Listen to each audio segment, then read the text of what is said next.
Opening week presented by Burger King on this, the 50th home opener at Dodger Stadium. Vin Scully not with us today. He's got a bad cold, and so a couple of long men out of the bullpen on in relief. Charlie Snyder, Steve Lyons. We had spectacular opening day ceremonies here at Dodger Stadium featuring the Beach Boys among others. There's nothing quite like opening day. Well, this is my 32nd opening day as either a player or a broadcaster, and every one of them are uniquely different. Certainly an exciting day, and for a team, if you're not going to make the playoffs, it may be the most thrilling day of your season. So it's going to be the Dodgers and the Pirates. Cy Young Award winner Clayton Kershaw, Kevin Correa for the Pittsburgh Pirates. The home opener at Dodger Stadium is on deck.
Degrees, and on this day 50 years ago, the Dodgers and the Cincinnati Reds opened this magnificent ballpark. 50 years later, the first of a three-game series with the Pittsburgh Pirates as a Cy Young Award winner and the player of the week this week in the National League take the field.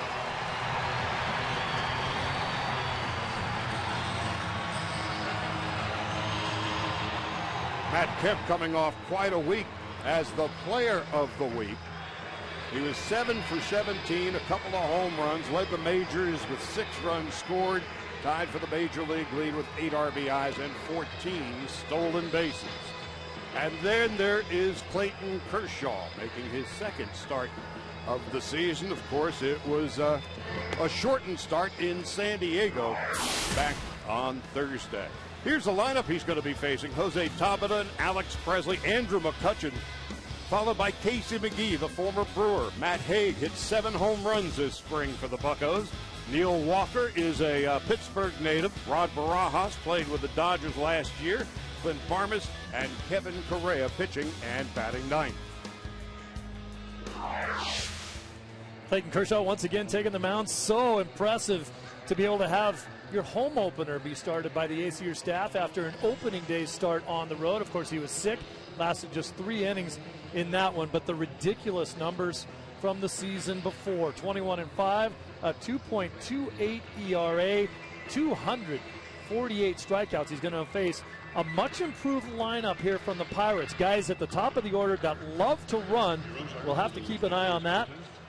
But as we've mentioned before with Kershaw, the last 9 starts of 2011, He went 8-0 with an ERA of .96. Oh my goodness, is that good? All last year, opposing hitters hit just .207 against Kershaw, and in the first inning, 153. And here at Dodger Stadium, he was practically unbeatable. So away we go. The Dodgers having won 3 of 4 in San Diego. The Pirates were shut out by Roy Halladay on opening day and then had 2 walk-off wins. So we are underway, and it's 1 ball and no strikes to Tabata, who's 3 for 14 so far. Alex Presley, Andrew McCutchen to follow. Strike on the outside corner, and it's 1-1. Alex Presley generally will be the leadoff hitter when they face right-handed pitching. Him and Tabata will switch, flip-flop, when they face a lefty. 1-1. 1 ball and 2 strikes.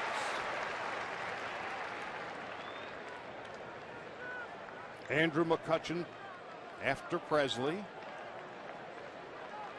The Beach Boys were here for opening day ceremonies, and when they did Little Surfer Girl about 12:15 this afternoon, I mean, everybody was just, it was spectacular. They then later, of course, would sing the national anthem. So it's a big day at Dodger Stadium on this, the 50th anniversary of the Grand Ole Ballpark. 50 years ago today, the Cincinnati Reds beat the Dodgers. Eddie Casco had the first hit.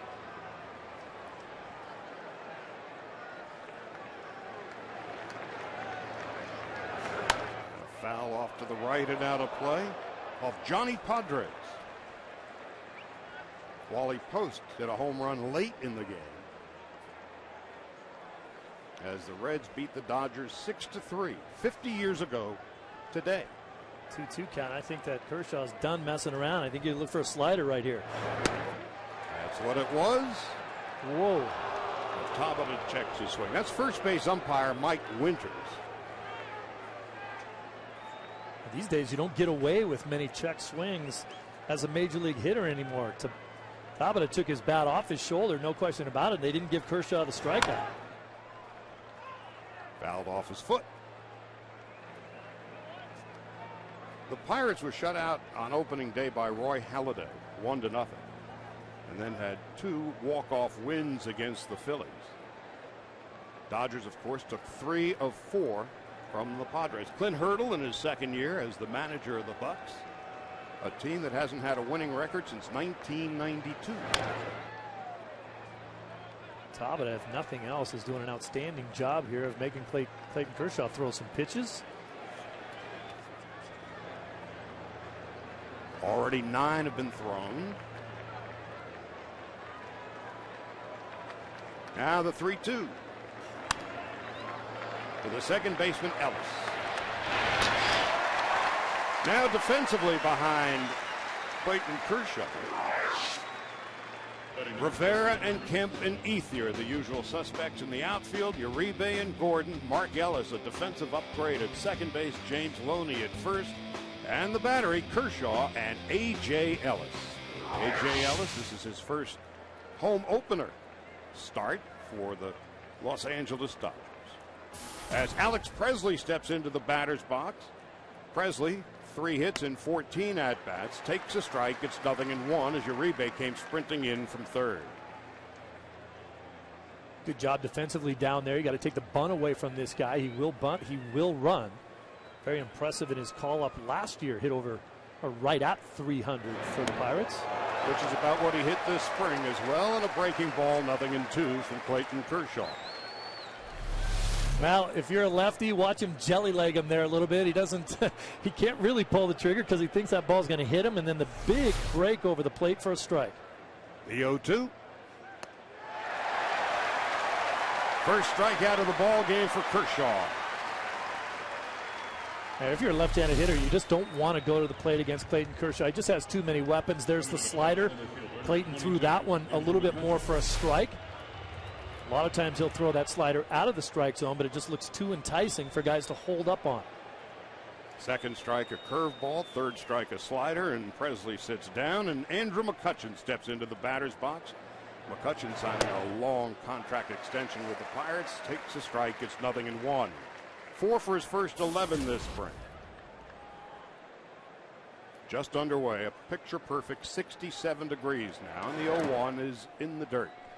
One ball, one strike. Notice a little difference there, Charlie, in McCutchen's stance this year to last year. He's opened up a little bit more. They want him to start swinging for the trees just a little more often. He hit 23 homers and drove in 89 last year, but he was a leadoff guy. He's going to be in that number 3 hole all season long. They think he could be a 3,100 guy. 2 balls and a strike.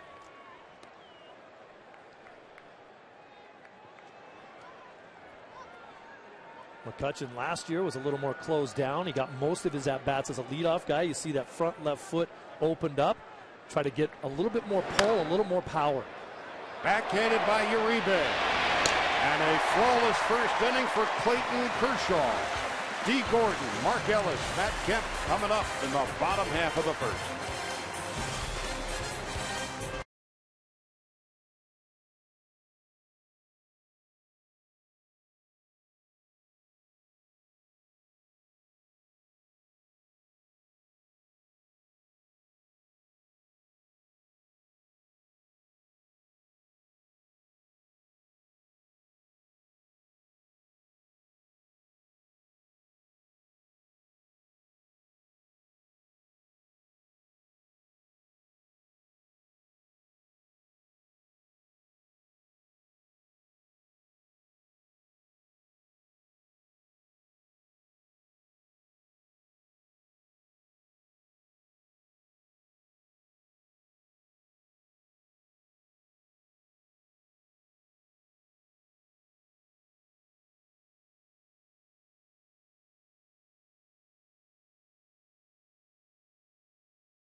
Pitches, a dozen for strikes, and now the Dodger batting order. Dee Gordon, who had more hits last September than anybody else in the major leagues. 42 of them. Then Mark Ellis and Matt Kemp, the player of the week. Andre Ethier with a home run and 8 RBIs in the cleanup spot, turning 30 today. Rivera and Loney and Uribe, followed by A.J. Ellis and Clayton Kershaw. Against the 31-year-old right-hander out of San Diego, Kevin Correa, who was an all-star last year, had a much better record for whatever reason on the road than he did at PNC, but he finished the season on the shelf with an oblique. Gordon is 4 for 18 so far this young season. Correa's first pitch is on the way. At the third baseline, and all Casey McGee can do is let it go foul. I heard Patrick O'Neill in the pregame show tell everybody the fact that Correa had the biggest differential of any pitcher in baseball between his home and road ERA. You would think it would be the exact opposite. He was terrible at home, 7.71, 2.64 on the road. That is a ridiculous split. He's got all 4 pitches, fastball, curveball, slider, change. He has to get ahead in the count. He's got to hit his locations or it'll be a long afternoon. Gordon bloops one into right field for a base hit, and so the Dodgers are off on the right foot. Defensively for the Pirates, presented by the Three Stooges, the movie. Alex Presley, Andrew McCutchen, and Jose Tabata. And from third to first, McGee and Barmes and Walker and Matt Haig. And former Dodger Rod Barras behind the plate catching for Kevin Correa. So Dee Gordon, who has already stolen 3 bases out of 4 tries this year. Mark Ellis steps into the batter's box. He's got 3 hits in 15 at-bats. And there goes Gordon, wasting no time. He has stolen second. His 4th stolen base of the year. Barajas had no chance. Charlie, last year under difficult circumstances for the Dodgers with the way they played as a team, they still had the most exciting player in Matt Kemp and the best pitcher in the game in Clayton Kershaw. And add to that this season, Dee Gordon, who is going to be electric. Changes completely the way the defense has to play against the Dodgers. And what Mark Ellis did in spring and what he has done through the first 4 games of the season, when Gordon is at second, invariably he hits the ball to the right side to get Gordon over to third. 1 ball, no strikes. Ellis with 3 hits this spring, and just the mere presence of Dee Gordon on the base paths not only messes up the rhythm of the pitcher and the catcher, the infield defense as well. The outfield, when the ball comes to them, inevitably have to hurry the throw. Look at where they all are. They're playing as if it's a double play situation. The 1-0, and Ellis takes inside, 2 balls and no strikes. Charlie, you virtually have the infield playing almost in, as if Dee Gordon's already on third base. Walker at second base moves back a little bit, but as the pitch is being thrown, he'll come back in. That's all Dee Gordon.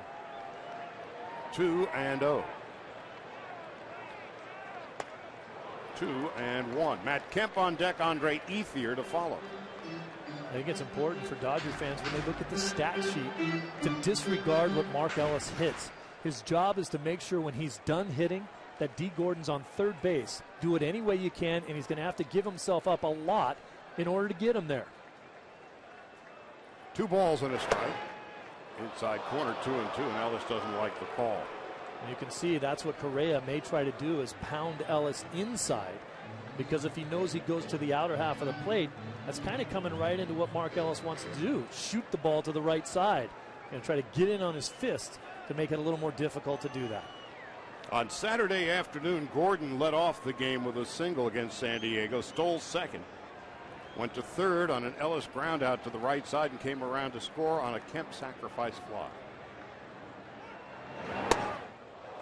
3-2. And I think, Charlie, it's a great point to make, because we know Matty's going to hit his home runs, but I think he's going to be much more conscious of being a run producer this year, especially when Dee Gordon's on third base.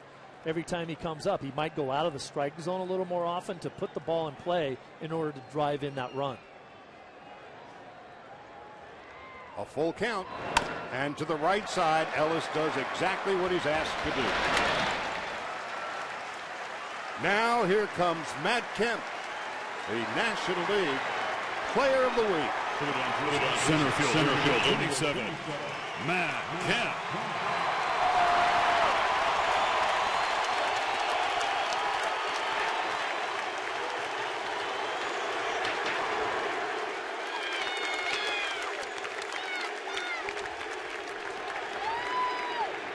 So Matt Kemp, who has already knocked in 8 runs in 4 games, with a chance to give the Dodgers an early lead.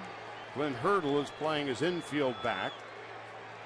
The outfield about as deep as they can be for Kemp, who already has a couple of home runs this year. And a ground ball to short, and the Dodgers take an early 1-0 lead. A hit by Gordon, a stolen base, ground ball to the right side. And Kemp with his 9th run batted in of the season. That's what I'm talking about a little bit right there. Matty's not going to be quite as patient at the plate. He might go out of his comfort zone a little bit, because he knows that his job now is to make the score 1-0 in the first inning if Dee's standing down there at third. Last year, when the Dodgers scored first, their record was 59-28. They've got a 1-0 lead here in the bottom of the first. And Andre Ethier has 4 hits this year.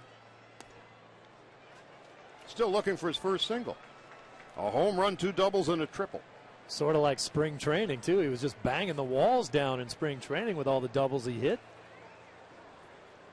Dodger Stadium celebrating his 50th birthday. Andre Ethier today, his 30th birthday, takes a strike. Lee Lacy, Ken Griffey Sr., Mike Devereaux also sharing this day as a birthday. Andre Ethier, 1 home run, 8 runs batted in, and is 1-2. It's a good weapon right there for Correa. The down and in slider, very similar to what Clayton Kershaw tries to do to righties. But the problem is if you hang that pitch or you don't get enough break on it, that's right into Andre's wheelhouse. Just inside.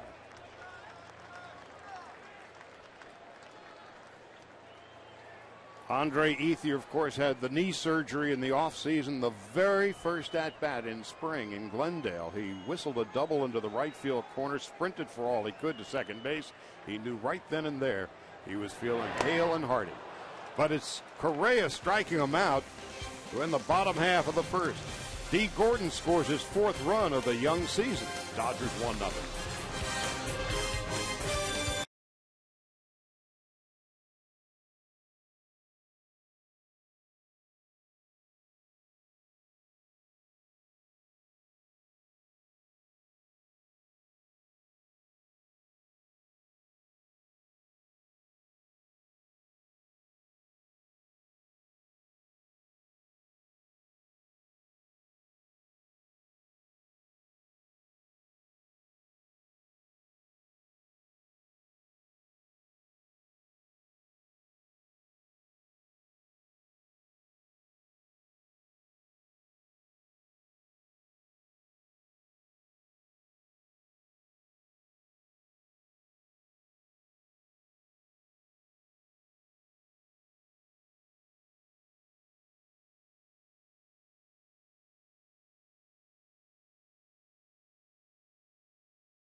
Which is kind of like having an ACL in our business.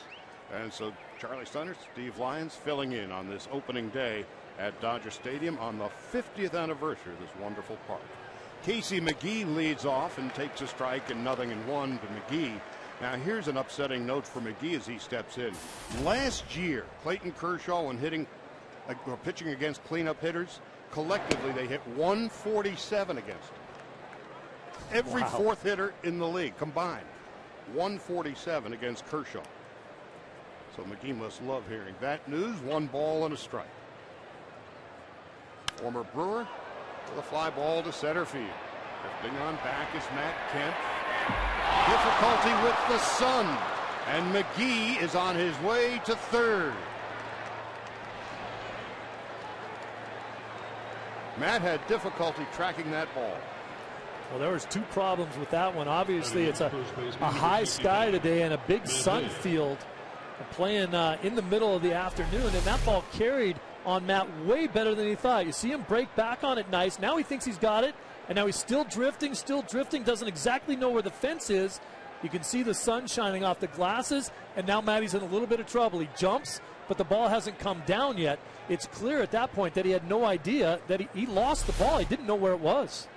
Dodgers will play the infield back. Matt Hague fouls it off to the right, and it's 0-1. Hague is 1 for 4. Hague, a big surprise for the Pirates this spring as he hit 7 home runs. His career high in the minor leagues was 15, and that was in an entire season. He hit 7 in the spring. From the Pacific Northwest outside Seattle as he fouls it off to the right, and it's 0-2. Such an interesting story. He's kind of a fire plug type body type. Doesn't look necessarily like a guy who should storm through their minor league system. He's been a career minor league hitter of over 300. Was the best hitter on their Indianapolis club last year. Led the league in hitting. 26 years of age. Kershaw desperately would like a strikeout. Dodgers willing to trade the out for a run. Better yet, if Kershaw can notch his second strikeout of the game, all the better. Well, Kershaw doesn't have to throw a strike here. Look probably for the slider down and in, or a fastball up and away. Doesn't have to catch a lot of the strike zone. It was a slider down and in, and it's 1-2. The wind is blowing out and slightly toward right field. A high spotless sky. A perfect 67 degrees. The Dodgers home opener. Just inside. Neil Walker is on deck. Kershaw, the pitching Triple Crown winner last year, and the Cy Young Award winner. On 2-2. Well, got what he needed. That's the first out of the second. Yeah, that looked to me like the curveball, not the slider. He's trying a bunch of different weapons against these hitters so far. Kind of a little looper right there, but enough break on it at the tail end of it to get Haig swinging and missing. Welcome to the big leagues. Second strikeout for Kershaw. Opening week. Dodgers off to a 3-1 start. Last year in April, they were 13 up and 14 down. Walker whistles one foul. Nice play down the line there by the ball boy. Some opening day love right there. Walker, born, raised, lives in Pittsburgh. He's 26 in his third big league season. Hit a solid .273 last year, and he fouls it off, and Kershaw quickly ahead. 0-2. How desperate of a feeling it must be to be down in the count 0-2, and you look out on the mound, Clayton Kershaw standing there. Now what? Last year, first time through the lineup, opposing hitters hit .155 against him. The strikeout by Kershaw against Haig, the 750th of Clayton's career. Rod Barajas is on deck.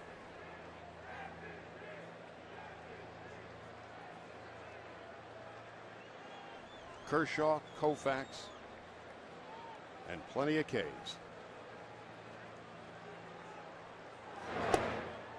We're talking about the opponent's batting average.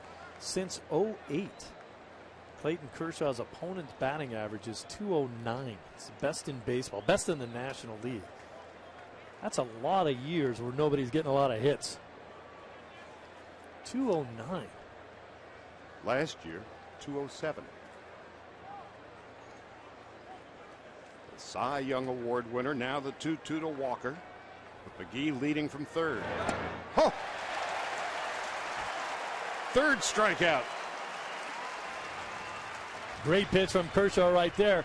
4 different pitches that Clayton Kershaw throws. We'll show them all to you over the day, but let's focus in on the slider. That's the nastiest. Look at the differential there between his forefinger and his middle finger. That's where he gets the extra torque. The ball's going to come off of that part of his finger. It's the last thing it's going to touch, and the ball's going to spin like that. And as it does, it breaks hard and down in on the back foot. Most of the time he throws the slider, he doesn't even want it to be a strike. It just looks like it's going to be, and that's why they have to swing. Rod Barajas, who caught Clayton Kershaw last year. Hopefully we'll get a chance to show you the grip on every pitch that Clayton throws and the action that he tries to get on it. Barajas, born in Ontario, lives down in Delmar now. And the 1-0. With the Dodgers last year, Barajas hit .230. 16 home runs and 47 runs batted in.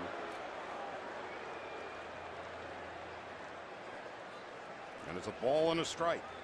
You look at the first hitter of this inning with Casey McGee. Clearly a mistake made by Matt Kemp in center field. Clayton Kershaw now has a chance to leave him there. Barajas 1 for 7 this spring as Clayton misses high 2-1. Clint Barmas is on deck.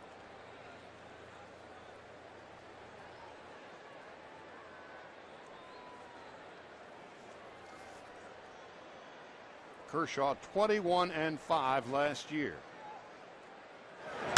Barajas to left, but right there is Rivera, and Kershaw gets out of the jam. 1-0 Dodgers. We go to the second.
New Hyundai owners are talking about their cars in the booth.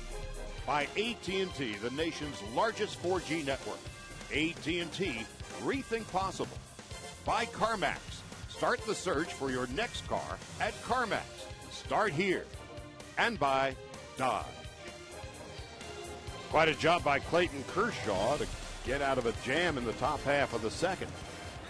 A triple lost in the sun by Matt Kemp off the bat of Casey McGee, but McGee is left loitering at third as Haig and Walker were struck out and Barajas lined to left. So Clayton Kershaw through 2 innings, 35 pitches, 23 for strikes, 3 strikeouts.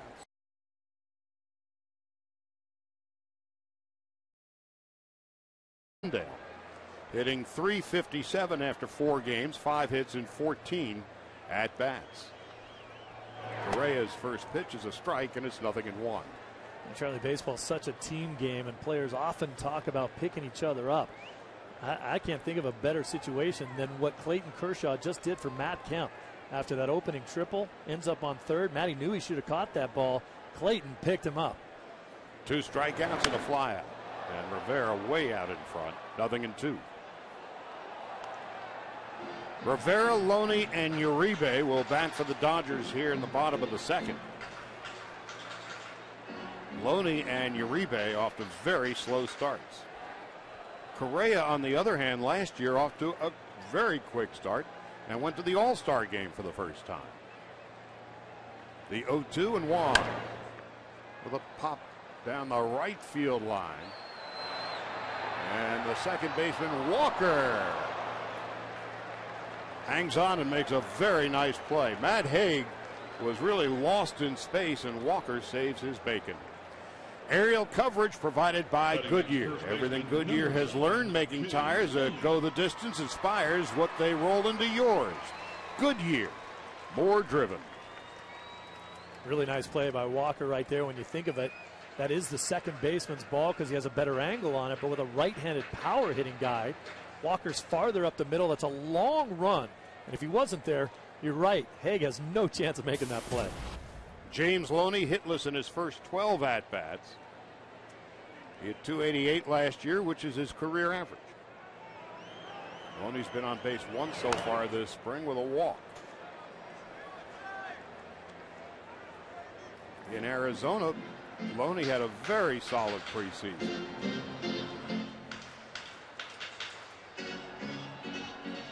Uribe on deck. The Dodgers with an early 1-0 lead. Gordon a hit, a stolen base, went to third on an infield ground out, and Matt Kemp will ground out and bring home the speedy Gordon. 1 ball, 1 strike. How much fun is that going to be to watch this season, Charlie, with the ability that Gordon has? He's getting better and better every day as a shortstop. His speed will show up at the ballpark every day. And he has 2 wonderful tutors in Davey Lopes and the incomparable Borey Wills. And you know what? He has so much confidence as a hitter. He doesn't look at himself as a guy that just needs to take pitches, walk, and get on base. He sees a strike. He wants to hit it and hit it hard. Well, the night he had on Saturday down in San Diego, the 2-1 Loney high 3-1. 6 plate appearances, on base 5 times, 3 stolen bases. Drove in the game-winning run in the 11th. He had such a great answer in the postgame show. I asked him, what can stop you on the bases? What could possibly slow you down? He said, only Davey. The 3-1. High and away, ball 4. The base stealers on this team listen so intently to what Davey Lopes has to say. They have signs between each other. He has ways of letting them know when they should run, when they should be able to get a great jump. Started with that man a year ago and has transferred on to D. Gordon this season. Yeah, last year, Matt Kemp, along with his other spectacular statistics, 40 stolen bases. Now Juan Uribe. Last year hit but .204 and off to a slow start this year, 1 for his first 12. Correa out of San Diego delivers, and a fly ball to center field is off the end of the bat. McCutchen drops the ball. Now Loney will get to second base.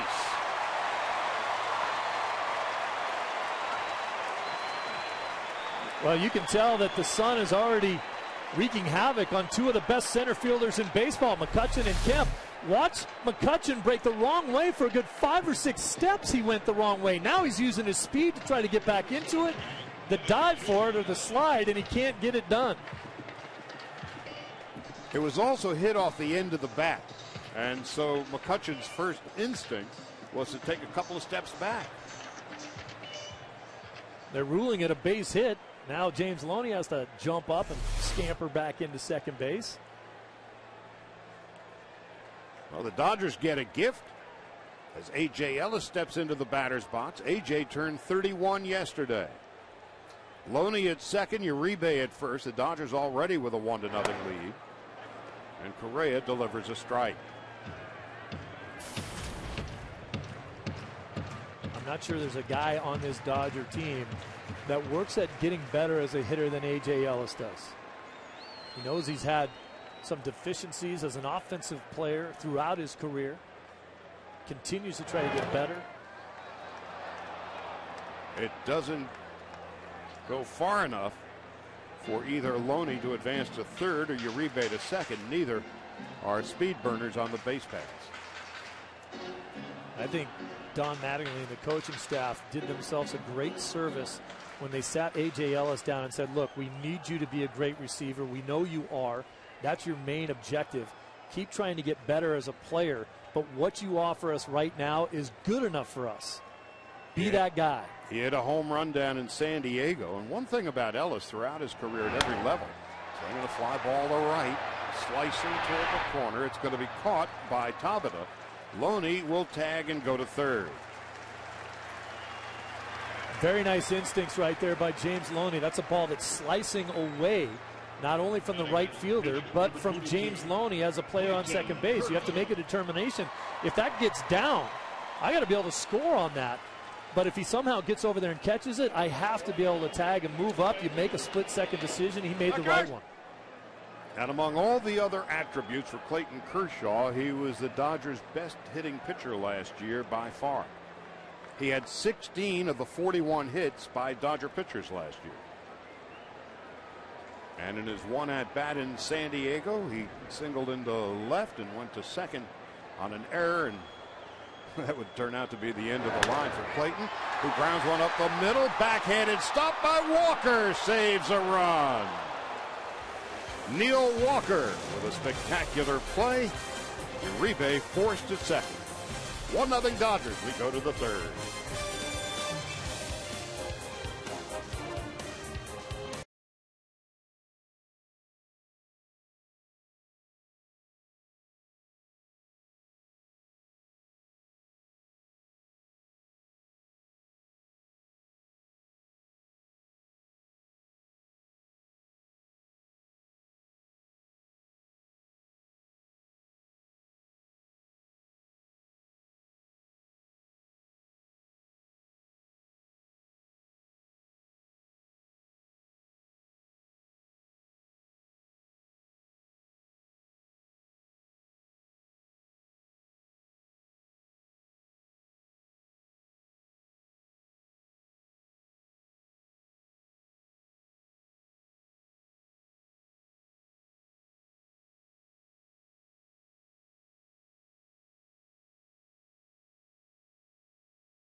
Uverse. Visit AT&T.com/free your TV. By El Pollo Loco. Taste the fresh flavor of the new Roja Wet Burrito. And by Mercury Insurance. Get a free quote and get 2 Dodger tickets at Dodgers.com/Mercury. Well, it may be a beautiful day for the fans in the stands at sold-out Dodger Stadium. That blue sky overhead is wreaking havoc on the outfielders. Matt Kemp losing one in the sun. So too Andrew McCutchen. But it was Clayton Kershaw after the leadoff triple off the bat of McGee would strike out Haig and Walker and then get Barajas to line out, averting any damage. Clint Barmas, the 33-year-old out of Indiana, takes a strike, and it's 0-1. 0 for 9 so far this season. Players will talk about battling a high sky. 0-2. High sky is when there are no clouds in the sky. You can see the ball, but there's no depth perception because you can't see anything behind the ball. Up against clouds, you have a good idea where the ball's coming down. So with a high sky, it's much more difficult to judge exactly where the ball's going to come down. That would be strikeout number 4 for Clayton Kershaw. This Saturday, you can take home a piece of history with your very own Dodger Stadium replica commemorating opening day in 1962, presented by State Farm. For tickets, visit Dodgers.com/promotions. Kershaw, 4 strikeouts. No walks, no runs, 1 hit. Kevin Correa's first at-bat of the year. 1 ball and no strikes.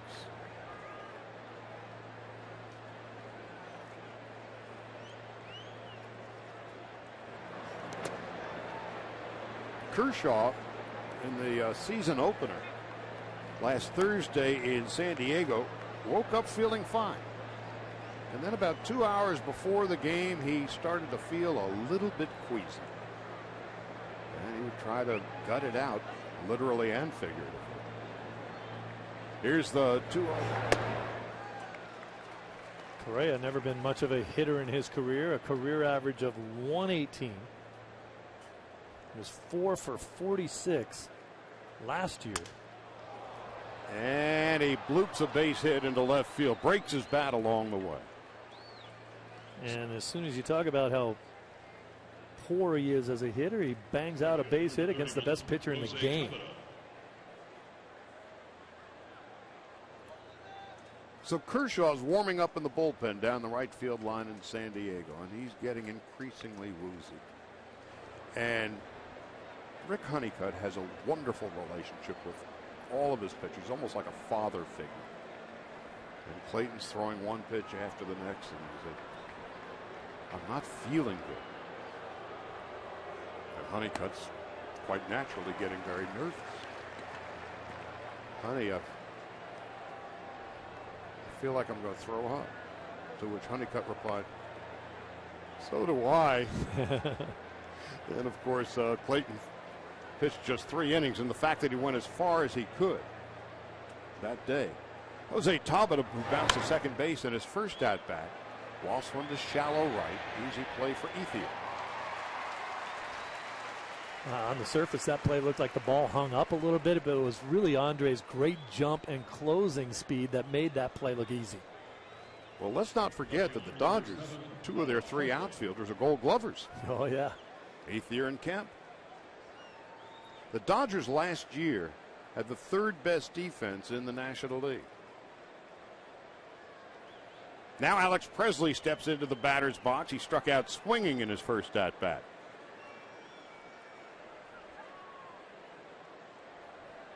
Outfield straight away for the left-handed hitting Presley. Slicing it toward the left field corner, foul.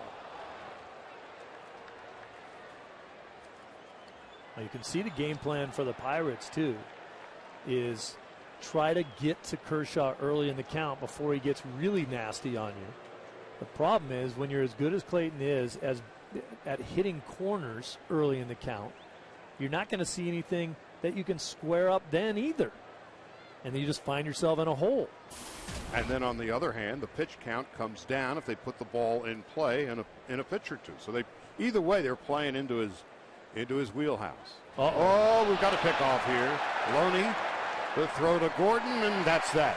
Oh, did we tell you Kershaw's got one of the great moves in the game?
Day of 2012. We talked about Clayton Kershaw and how devastating the slider is.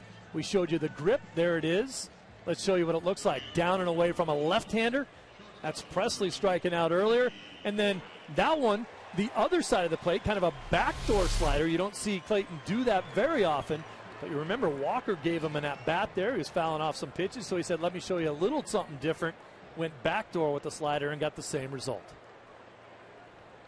So Kershaw and the Dodgers one up as we go to the bottom of the third, and Dee Gordon will lead it off. Gordon with a single to right, stole second, went to third on an infield ground out off the bat of Ellis, and came in on an infield ground out by Matt Kemp.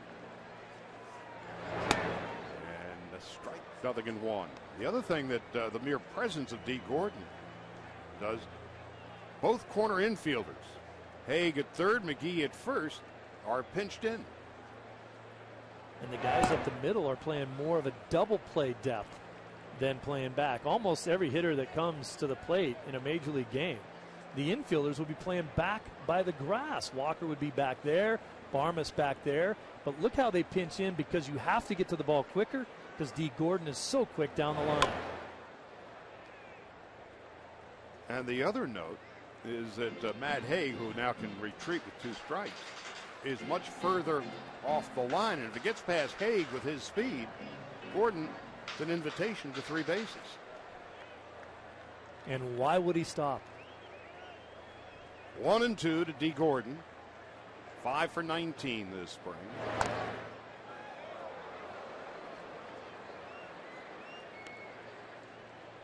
People forget what a great September Dee Gordon had. 42 hits in the final month of last season, the most of any major leaguer.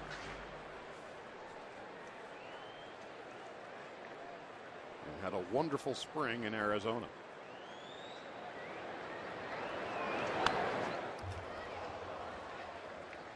A lot of teams are thinking that the way to get Dee Gordon out is to bust him inside, pound him hard, throw the slider down and in. And that's what Correa has done in this at-bat, and Dee has fought off every one of them.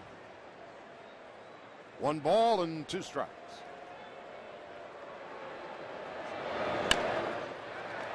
And now Barmes has to hurry. Fans, stay tuned for a sneak peek of The Three Stooges, the movie, later in the game. Second baseman, number 14, Mark Ellis. 1 out, nobody on. Mark Ellis steps in. Ellis bounced to second base in his first at-bat. But it got Gordon to third and allowed Matt Kemp to drive in the first run of the game. And now Kemp, dating back to last year, has an RBI in 9 straight. 1 ball, no strikes to Mark Ellis. It was a tale of 2 seasons for Ellis last year. Had a horrible start in Oakland, for whom he had played his entire career.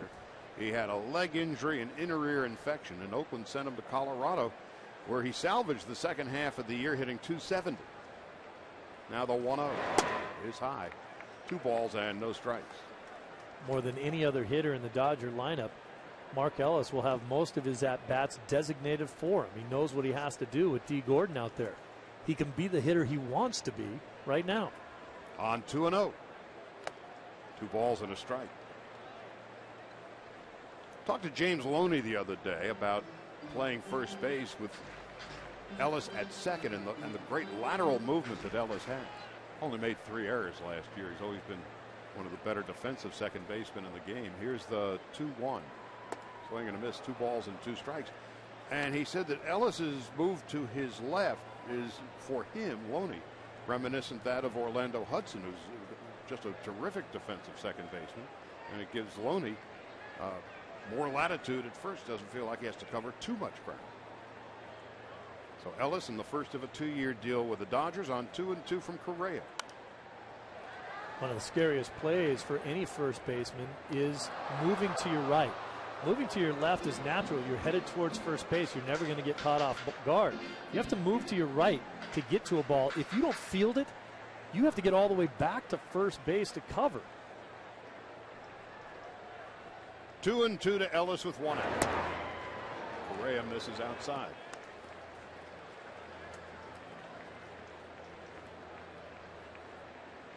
It couldn't be a more beautiful Tuesday afternoon. We must be in L.A. Oh. On 3-2, Ellis to third. Casey McGee, the former Brewer, 2 out.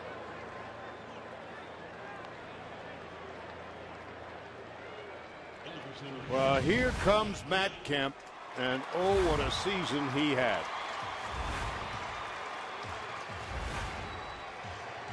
Hey, look at the guys on that list, and goodness gracious, those are the cream of the crop of baseball over the years. Matt Kemp positioning himself right next to all of them. And he is also the first player of the week in the National League. Takes a strike, 0-1. Hit .412 in the first week of the season. 2 home runs, 6 runs scored, 8 RBIs, 14 total bases. Now he's got 9 runs batted in. He hit a home run to dead center field in San Diego, and everybody knows how big that park plays. On a ball that the catcher would have had to dig out of the dirt in order to catch. He hit it right off the shoe tops. Rolled to third. It's a fair ball. He throws, and Kemp out by a half a step. 1, 2, 3 innings for Correa. It's 1-0 Dodgers as we head to the fourth.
The difference in the ball game as we head to the fourth.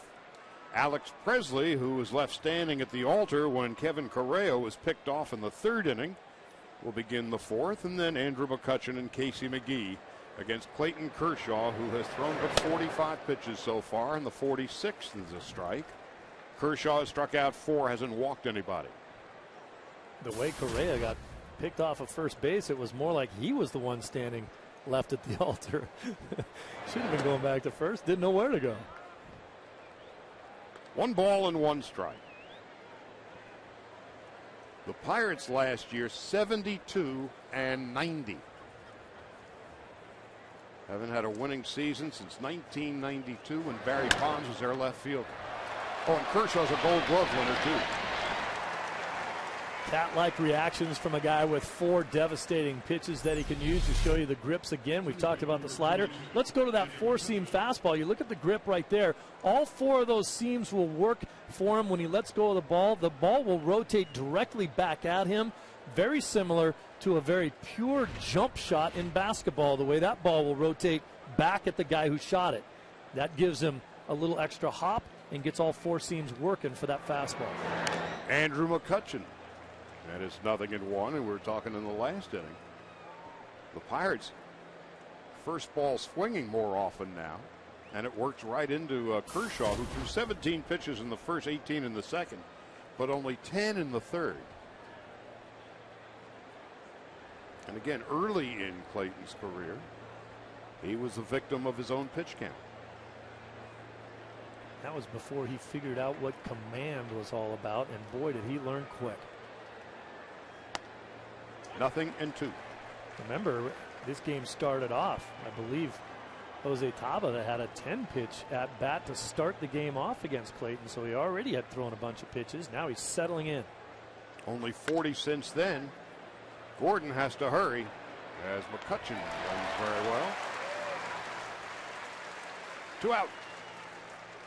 Batting next, third baseman Casey McGee. D. Gordon has the equalizer to good speed, and that's a good arm.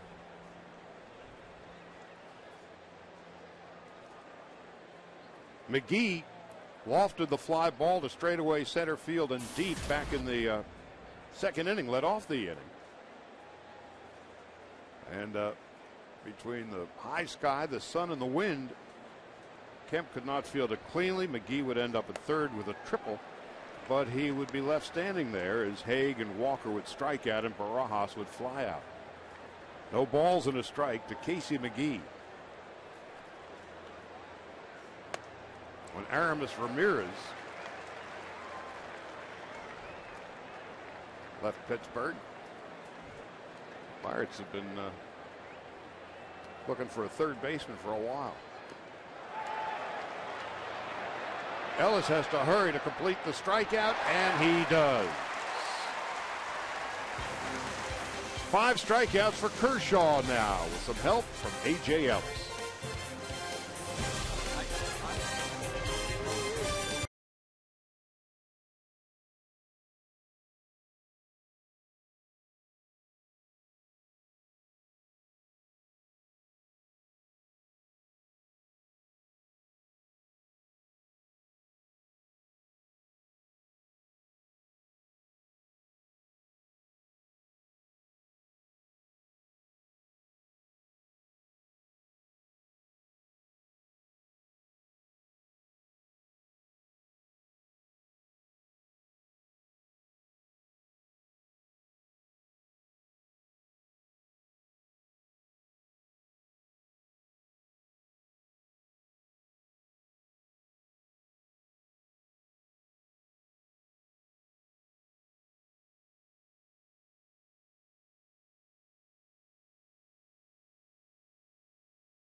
Position when he wakes up in the morning, he starts the game off with a hit. That's as good as a double because you can't throw him out. He's safe at second. And then Mark Ellis doing exactly what they got him here to do. Move him over to third base, and then you bring up Matt Kemp, the run producer, the guy that's going to drive in all those runs all year long, smiling when he sees D. Gordon on third base. You know he's going to drive him in. So Ethier leads off for the Dodgers in the bottom half of the fourth inning, struck out swinging in his first at-bat. Ethier, Rivera, and Loney to hit against Kevin Correa, the 31-year-old right-hander from San Diego. Under the knees, 1 ball and no strikes. Ethier still looking for his first single of the spring. 4 hits, a home run, 2 doubles, and a triple. 8 runs batted in.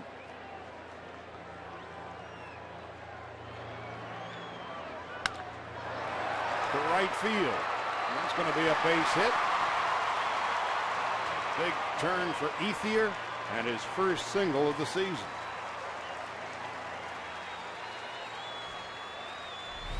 Guess what? One of the sweetest left-handed swings in all of baseball is back. He's got the anchor. There's the difference. Look at that front knee. Look at the torque that he's putting on that. That's all healthy and fine right now. Look at his eyes looking straight down the barrel of the bat. He's a tad out in front of that pitch, but he keeps his hands back so well, nobody would notice and just drills that ball. first week or two in spring, talking to Andre, not only was his knee feeling better, but slowly but surely he was able to forget the fact that that knee had been injured. And as you know, Steve, any athlete coming off an injury, physically you're okay. It takes a little while longer psychologically to know you could do it again. Yeah, doesn't hurt anymore, but tell my brain that. So Ethier is Hale and Hardy at first. No balls and a strike to Rivera. Andre, there's no question that he's going to be in position to drive in a lot of runs this season, but he's also in a very unique situation as a number 4 hitter with the rest of the way the lineup sets up. As we talked about in the first inning, the way Dee Gordon gets on, they move him over, and they rely on Matt Kemp to get him in any way they can. That may leave Andre Ethier coming to the plate as your cleanup guy with nobody on and 2 outs, and in many cases leading off an inning. Slowly hit to third. 5, 4, 3. So a double play, 2 out, nobody on. This is the 50th anniversary of Dodger Stadium. It was on this day, Dodgers first baseman, number 7, April the 10th, James 1962. It was the Cincinnati Reds, 6-3 winners. Bob Perky won that day. And prior to the game today, many of the members of the 62 Dodgers were introduced.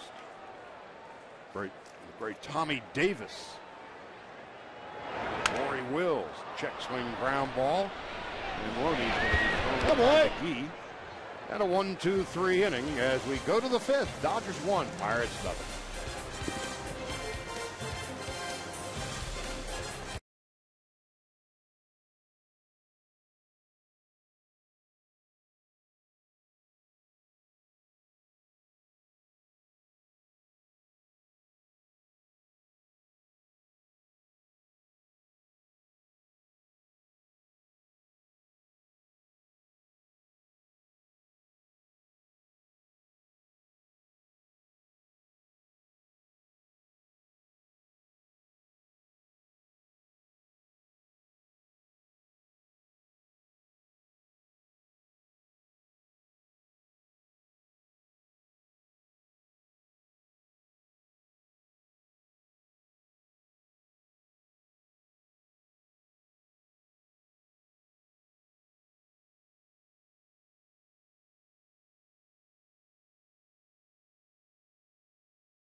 It was the culmination of O'Malley's vision and a plan set in motion years earlier. A baseball palace nestled in the hills of Los Angeles whose beauty matched that of the game being played on its diamond. 50 years later, the stadium has just as much charm and the game is as pretty as ever. The incomparable voice of Vin Scully. Vin is home with a dreadful cold. And so Steve Lyons and me, Charlie Steiner, we are here in the top half of the 5th. The Dodgers with a 1-0 lead. Matt Hague leads it off for Pittsburgh. He struck out swinging in his first at-bat. And Hague fouls it off to the left. We were talking about Kershaw and his pitch efficiency as the game has worn on. His last 6 outs have come on at-bats of 3 pitches or less. He threw 17 in the first inning, 18 in the second. And now he has thrown a grand total of 20 since then. And let's face it, he has to throw at least 3 to strike a guy out. And again, 1 pitch is more than enough to get the out. Got a chance to get the strikeout on 3 pitches right here. 0-2 to Hague. Neil Walker on deck. Rod Barajas to follow. We're talking about Hague in his year that he had last year. Led the league in hitting, and yet did not get called up in September. The reason was he wasn't even on the roster. Call strike 3, strikeout number 6 for Clayton Kershaw. Clayton just using all his weapons today. That's just a fastball right there. What happens, you get down with 2 strikes in the count and you start thinking about all the different things that he can do to you. Sometimes you forget to pull the trigger on the best pitch he threw you in the entire at-bat. 6 strikeouts, no walks, no runs, 2 hits so far for the Pirates. Inside, 1 ball, no strikes to Walker, a strikeout victim in his first at-bat, 1 for his first 11 this spring.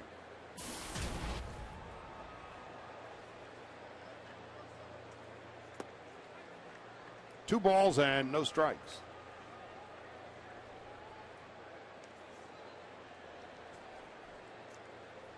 Talked about Neil Walker being the homegrown kid. Obviously, Andrew McCutchen has been the face of this organization. This guy's second in line.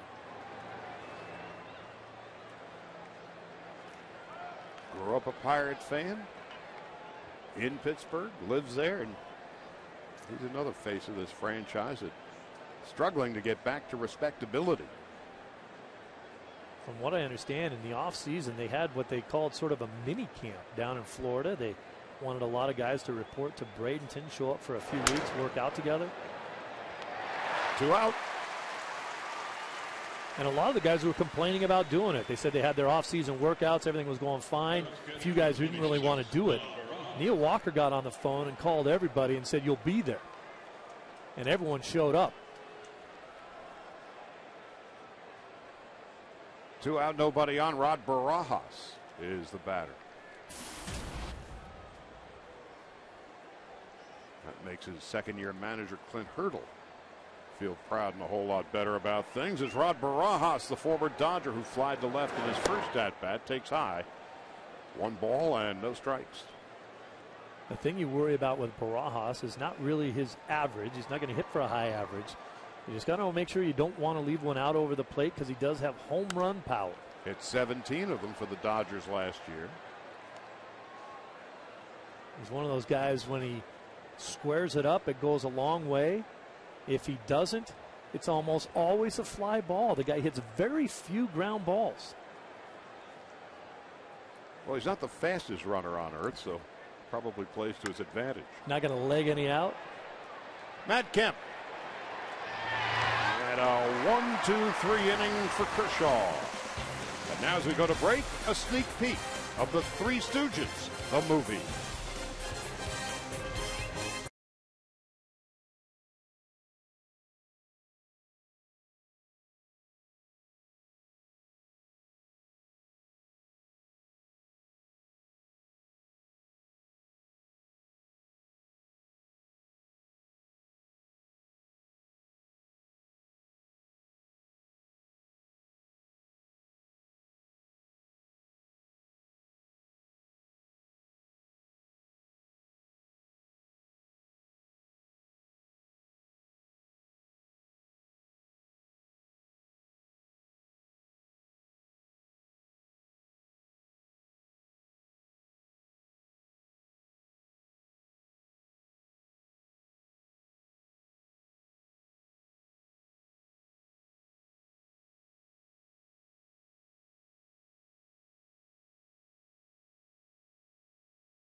proud sponsor of opening week baseball. These beautiful pictures of Dodger Stadium provided by Goodyear. Everything Goodyear has learned making tires that go the distance inspires what they roll into yours. Goodyear, more driven. We go to the bottom half of the fifth. Yeah, on a beautiful day. People forget that Dodger Stadium is the third oldest ballpark in all of baseball. Wrigley Field, Fenway Park. This has also the largest capacity of any ballpark in the majors now. Juan Uribe leads off in the bottom of the fifth, and Uribe takes a strike. It's 0-1. Bottom third of the Dodger order in the bottom of the fifth. Uribe, Ellis, and Kershaw. We've got ourselves a good old-fashioned pitcher's duel to this point. A run, 3 hits for the Dodgers, no runs, and 2 hits for the Pirates. Correa retired the Dodgers in the 4th inning, needing just 6 pitches to do so. I think Dodger fans know the struggles that Juan Uribe went through last year. He did not have a productive year. He was injured off and on as well. That makes it tough. I think that Don Mattingly is kind of sending a message to Juan Uribe for this season because he believes he's a middle of the order hitter, number 5 hitter in the order, maybe even a number 4 guy. Not today. He's hitting 7th in the lineup and won't move out of that spot until he begins to produce. 1 ball and 2 strikes to Juan Uribe. 2-2. Uribe, who hit but .204 last year, is a career .253 hitter. Came up with the Rockies in 2001. Juan Uribe.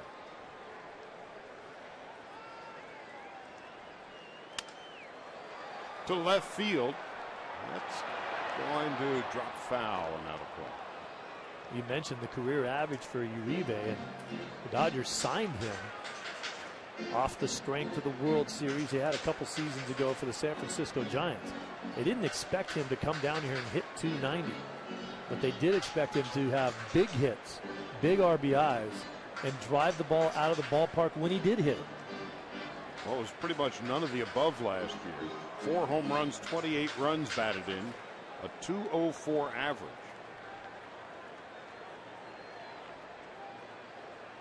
.49 points below his career average.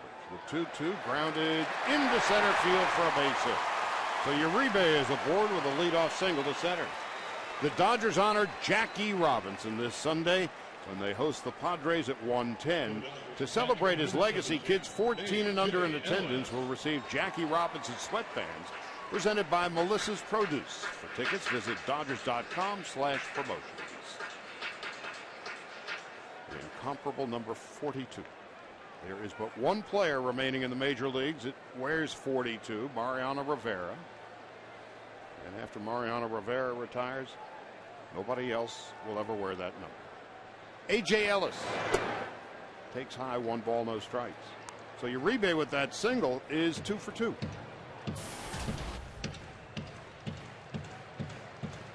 Ellis flied to right field in his first at-bat, staring intently at third base coach Tim Wallach. Might there be a hit and run in the future here? Big hole on the right side in order to do it. A.J. Ellis has reinvented his swing virtually at the major league level. He's much more of an inside-out opposite field hitter now.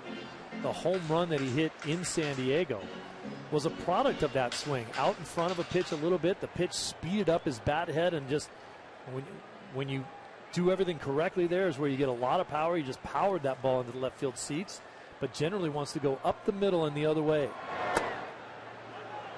1 ball and 2 strikes.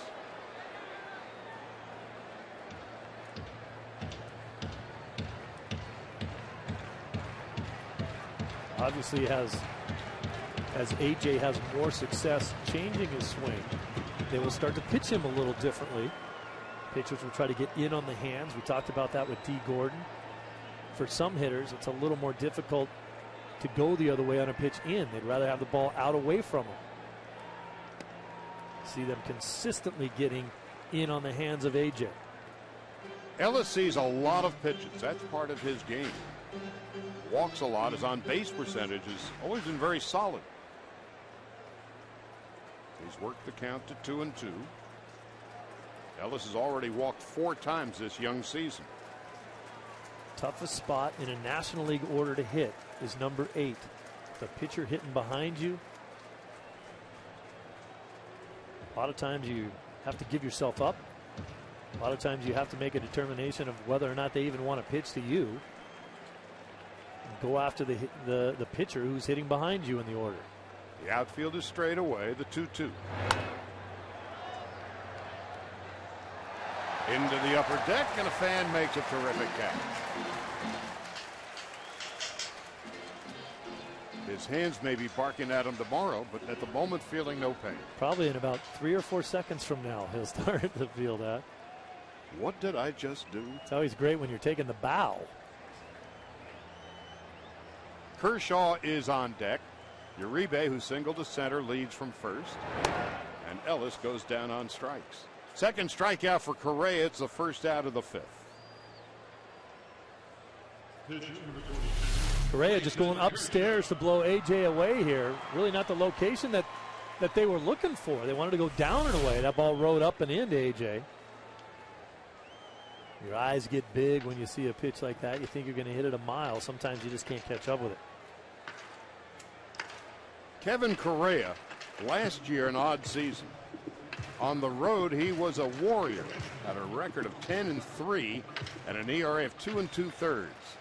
But at home at PNC Park, 2-8 and an ERA of 7 3/4. Kershaw and the Dodgers with a 1-0 lead with 1 out in the bottom of the 5th, and Clayton with a bunt back to the box, and Correa has 1 play. And Maury Wills, no doubt, proud of his pupil Clayton Kershaw with a perfect sacrifice bunt. Talk about a complete player. As you mentioned, he was the best hitter. Watch the bat head of the bat stay up. He doesn't drop it down too low. He's almost parallel right there when he drops the bunt down.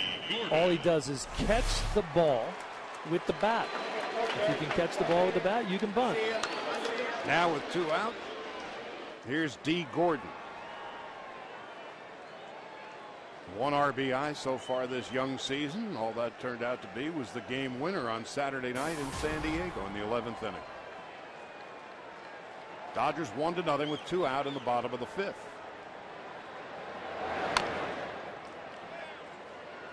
So D is now 5 for 20.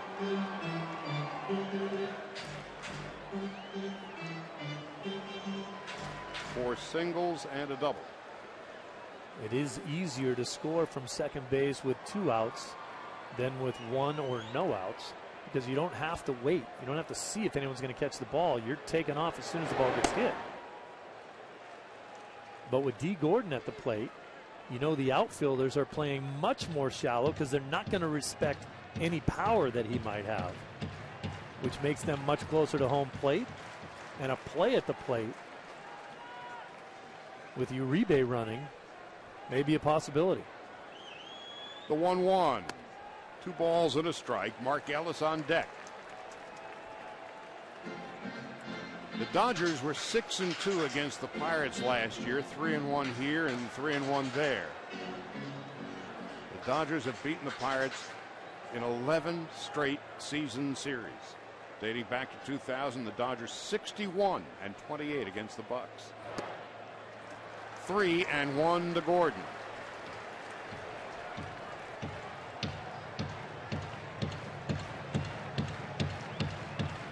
Last time the Pirates had a winning record, Barry Bonds unable to throw out Sid Bream at the plate. And it's been a downward spiral ever since for the Pittsburgh Pirates.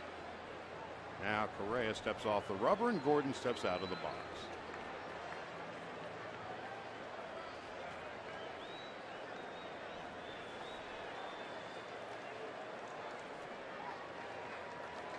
Three and 1 to Dee Gordon. Uribe leading from second. First and second, 2 out, and Mark Ellis coming up. Second walk given up by Correa. For the Dodgers, second baseman Mark Ellis. Ellis has bounced out twice, but in his first at-bat, after Gordon had singled and stolen second, that got Gordon to third, and then Matt Kemp would ground out to short. In the first inning, the second out produced the only run of the game. And now pitching coach Ray Searage, one-time Dodger, comes out to talk with Correa. Ray Searage, a former teammate of mine with the Chicago White Sox so many years ago.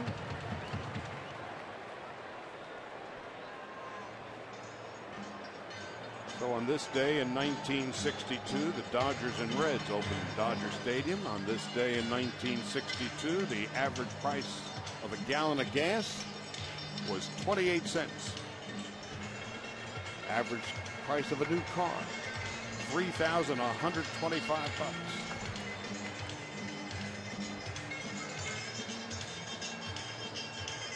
Average income in the country was $5,556. And on this day, April the 10th, 1962, Johnny Angel by Shelley Fabre was the #1 record in the country. And the Beatles had not yet arrived. A ground ball to third. McGee will throw to second for the force out, and that will end the inning. It's been quite a day for Clayton Kershaw. He takes a 1-0 lead into the sixth.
Then try the new BLT cheeseburger for $4.99 plus tax. By 76 Gas, we're on the driver's side. And by Club Serrano, get in on the action. Go to sanmanuel.com for details. Dodger Stadium in Los Angeles, Clayton Kershaw about to throw his 66th pitch of the ball game as we begin the sixth inning. High and away, 1 ball, no strikes to Clint Barmes. Kevin Correa on deck, and then the top of the order, Jose Tabata. Barmes looking for his first hit of the new season, takes a strike. It's 1-1. 0 for 10. Dodgers offensively got to find a way to distance themselves from the Pirates here in this ball game. Just the 1-0 lead. The Pirates have come up with their 2 wins on the season, both of them walk-off wins. They're calling it the new rope-a-dope offense, where they just hang in, and then get you at the end. They lost the opener to the Phillies. 1-0 to Roy Halladay. 1 out, nobody on. The Burger King in-game box score. Plenty of nothing outside of the McGee triple, which was really lost in the sun by Kemp. And Correa with a broken bat bloop base hit into left field, and that's all she wrote. 6 strikeouts for Kershaw. And a strike, 0-1.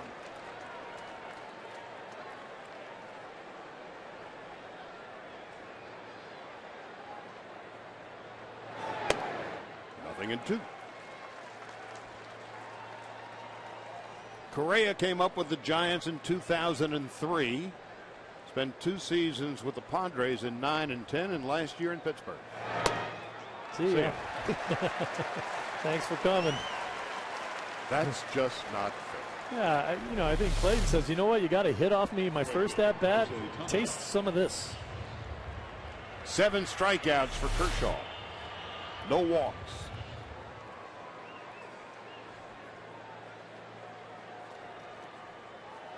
Now Jose Tabata, 0 for 2, 3 for his first 16.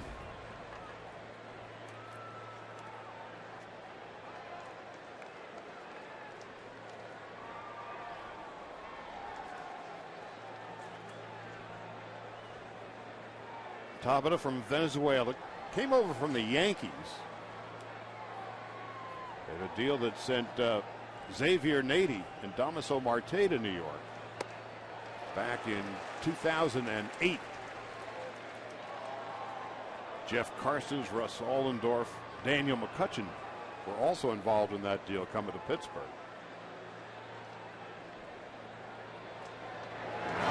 One slowly hit to Ellis. Well, Clayton Kershaw has brought his A game. 1-0 Dodgers. Bottom of the 6th we head.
degrees. The middle of the lineup for the Dodgers coming up here in the 6th. Kemp, Ethier, and Rivera. Matt Kemp, the National League Player of the Week, picking up where he left off last season. Among his other astonishing numbers, Matt Kemp is playing in his 370th consecutive game. That's the longest consecutive game streak in the major leagues, and Correa delivers outside and low. 1 ball, no strikes. Matt drove in his 9th run of the season. Back in the first inning, only run of the game. 1 ball, 1 strike. Many factors that go into whether or not the Dodgers have a good season. Obviously, the health of the starting pitchers and how deep they're able to get into ball games. But the middle of the order, which was such a huge problem for the Dodgers last year, has to turn things around, and you're talking about the guys that are going to come to the plate this inning. When you look at Uribe, who had just a poor season last year and was injured. James Loney, who had a bad first half and a good second half. Andre Ethier, who had a good first half and then was injured and had a subpar second half. and Juan Rivera, who wasn't even here until the second half. Which is what made last year so extraordinary for Matt Kemp. Here's the 1-2. Third time Kemp has gone down on strikes this season. Pretty good job of pitching for Matt Kemp. This is a fastball in the outer half, maybe just a little bit of a cut fastball. And Matt's pretty good at letting this ball get into the zone, but you see him reach out for that one just a little bit. That gets him out on his front foot. Matt had some strikeout issues in Glendale, struck out 26 times, but again, the exhibition season has come and gone. 1 out, nobody on. Andre Ethier on this his 30th birthday. Takes inside, 1 ball, no strikes. Has struck out, lined a single to right field. 1 run, 4 hits for the Dodgers, no runs, 2 hits for the Pirates. I think Ethier's going to be a happy camper if they continue to try to get in on him. That's where he likes the ball. But not on his foot or his knee.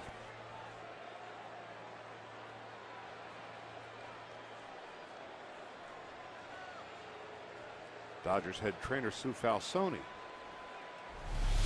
come out and attend to Andre. Let's see where this hits him. Guys don't like fouling the ball off their ankle. They like fouling the ball off their knee even less. Ooh. Right on the patella there, or just below it. Sue Falsone, the first female athletic trainer in major American professional sports. And her wing woman is Nancy Patterson. So the Dodgers trendsetters again.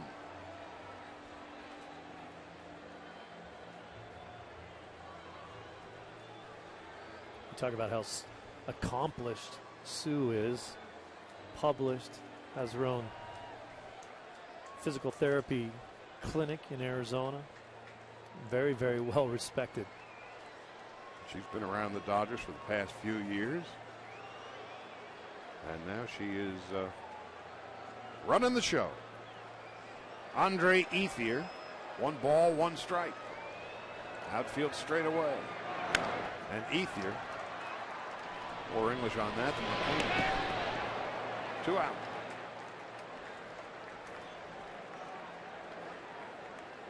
Left fielder number 21, Juan At some Rivera. point, you really look at what Clayton Kershaw has done today as a pitcher, but you have to step back and look at what Kevin Correa has done as well. Very nice job, giving up just 4 hits, the 1 run, pretty much due to D. Gordon leading off the game with a base hit and then doing what he does. He stole second, went to third on an infield ground out off the bat of Mark Ellis, and when Matt Kemp bounced to short, Gordon came across to score what turned out to be the only run of the game. Juan Rivera hitless in 2 at-bats against Correa, who delivers a strike, and it's 0-1.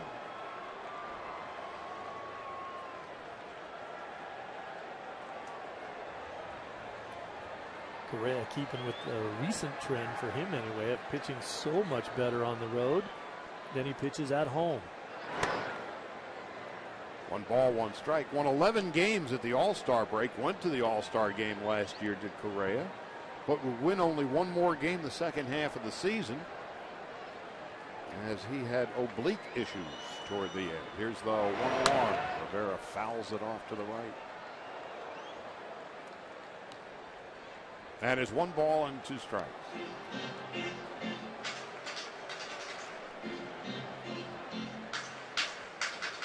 A sea of blue in the stands today here at Dodger Stadium. Seems like everybody has brought out their Dodger jerseys, their blue T-shirts all over the place on this just perfect Tuesday afternoon. A 1-2.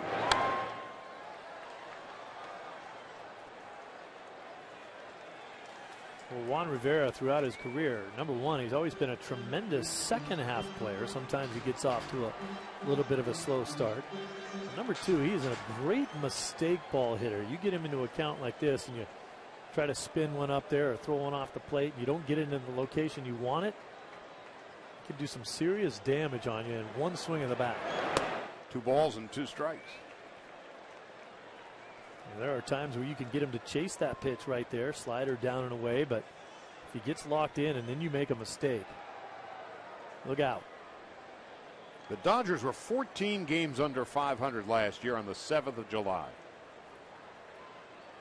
Rivera would arrive a week or so later. A little bloop into short center field, and McCutchen is there to make the catch, and that will end the inning. Nothing across for the Dodgers. We head to the 7th. They lead 1-0.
Through 6. Clayton Kershaw has just been slightly better. No surprise, as Clayton Kershaw is but the 3rd youngest Cy Young Award winner in National League history. Top good, the youngest there, and then just barely younger than Clayton was Fernando. Oh, I guess he's got a few years on him there, I guess. A gray beard. Barely. It's 1 year there. There he is. There's Fernando on the radio with Jaime Jarrín and Pepe Iniguez, and here we go in the 7th inning. A call, strike, 0-1 to Alex Presley, who's 0 for 2. Pirates came close in the 2nd. A fly ball lost in the sun by Kemp. McGee would begin the inning at 3rd base. And to the right side, Ellis can't quite come up with it. It's going to be an infield hit for Alex Presley. After McGee began the 2nd inning with that triple, take a look at the Ellis play. Ellis got to run a long way to get that ball. He stretches out for it, but it looks like the ball just gets past him. I think it's going to hit on the underside of his glove there. Couldn't quite get the glove down to the ground quick enough with the dive. This is where you have to be a little bit careful of the Pittsburgh Pirates. This is where the speed is on the base and their power is at the plate. And their best player is at the plate, and Andrew McCutchen.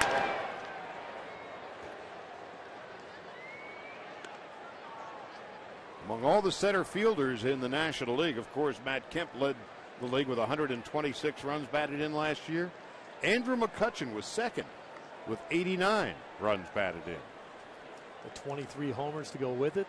They're asking him to maybe open up and air it out a little bit more often to drive in more runs. We talked about the outset of this ball game. There are people in Pittsburgh that think he could be a 30 home run, 100 RBI type guy hitting in that number 3 spot. And steal 30.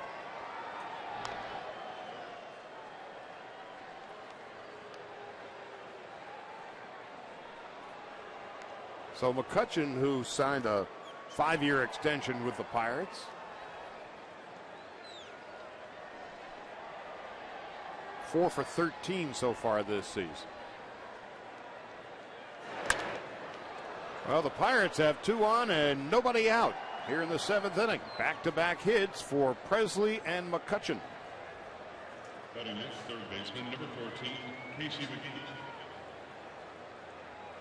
So Casey McGee, as we mentioned, he began the second inning with a fly ball to fairly deep center field. The wind was not making life any easier on Kemp. The high sky, and misplayed it into a triple. But Haig and Walker would be struck out by Kershaw. Barajas would line out, and that was the only threat of the day for the Pirates until now.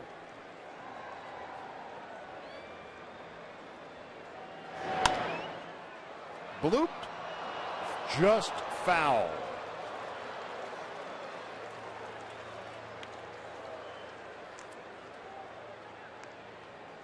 That could have caused some problems there. Just a duck snort off the end of the bat. If that stays fair, you see Loney giving his best effort. Umpire's right on top of it. Clearly a foul ball. Easily 1 run scores, but the second guy all the way from first base is Andrew McCutchen, who can fly. Matt Guerrier is beginning to warm in the Dodger bullpen.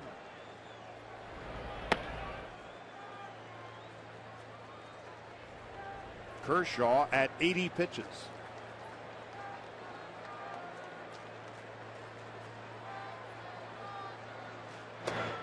Strike. Got to remember that the Pirates are hoping that Casey McGee turns back into the player that he was 2 seasons ago with the Milwaukee Brewers. He hit .285, 23 homers on 104 RBIs. Has not been that same player since. He came into spring training lighter, lost weight, trying to get back to that player. Into left field. Should be an easy play for Rivera. Tagging and going to third, and not in time. Alex Presley with the play in front of him, and behind him McCutchen goes to second on the outfield fly. Well, this is a bit of a mistake by Rivera on a couple fronts. He's not an outstanding left fielder, but you see he doesn't really get behind that ball well enough to get enough on this throw, and the throw should come into second base, not third. You're not going to get Presley there. You got to try to keep the double play in order by keeping McCutchen from going first to second. So now there's no double play in order. Matt Haig is coming up. He's been struck out twice by Kershaw today. Pirates had a runner on third and nobody out in the second, failed to score. Now it's second and third, 1 out in the 7th. Dodgers nursing a precarious 1-0 lead, and Haig takes under the knees 1-0.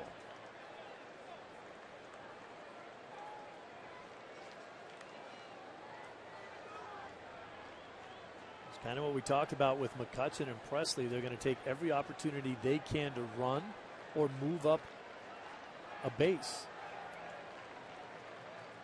Haig grew up just outside Seattle. Swing and a slow hit ball to short. Gordon will throw to first, and the Pirates will tie the score on the infield out. For Matt Haig, his second run batted into the season. Presley scores. McCutchen goes to third. We're tied at 1 with 2 out in the top of the 7th. And that's where the mistake by Rivera comes back to haunt the Dodgers. That might well have been a 6-4-3 double play. Easily a double play ball with how Haig runs. He does not run well. It's just a mental mistake by Rivera out there with 2 guys on. Not so worried about the guy going to third. You got to make sure the guy from first doesn't go to second so you can keep the double play in order. Neil Walker, 0 for 2. But it's such a hypothetical because, again, you might be pitching entirely differently with a runner on first and third as opposed to second and third. The situation obviously differs, but working out that possibility, what could have been, should have been, wasn't. We're tied at 1, 2 out. I think you, as a team, you want to put yourself into the most favorable positions you can. Foul down the left field line. Neil Walker has struck out and lined to short.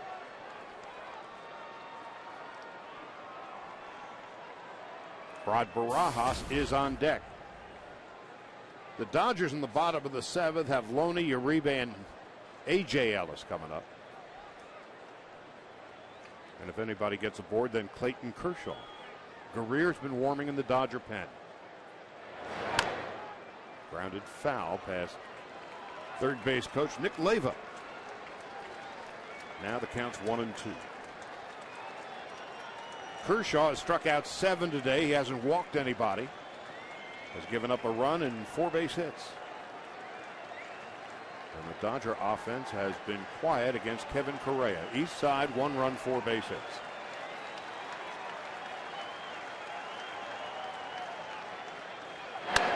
To the right side, Ellis.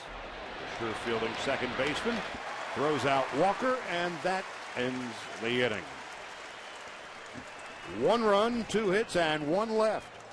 Well, we have arrived at the 7th inning stretch at Dodger Stadium, the home opener on the 50th anniversary. And we're going to stay here for the singing of God Bless America. Performed by the daughter of Dodger legend Don Drysdale and Ann Myers Drysdale. Accompanied by Nancy B. Please welcome Drew Drysdale.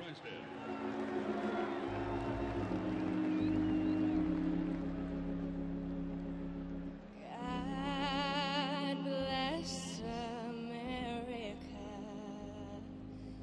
land that I love. Stand beside her and guide her through the night with light from above, from the mountains to the prairies, to the oceans, white with foam.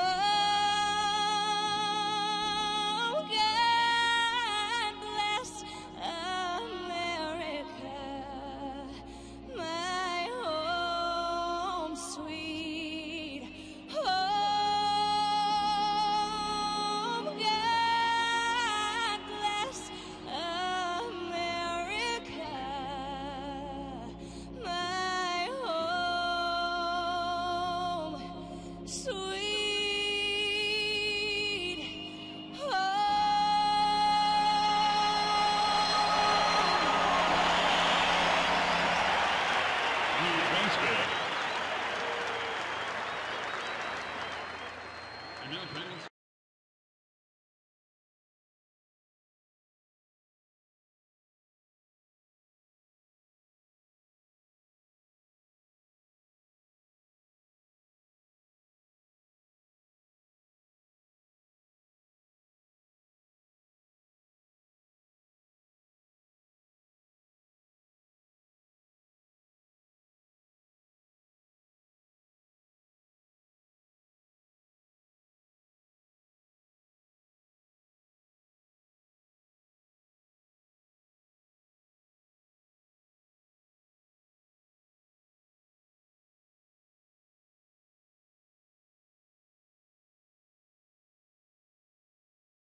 We've got ourselves a good old-fashioned pitcher's duel as we go to the bottom half of the 7th inning.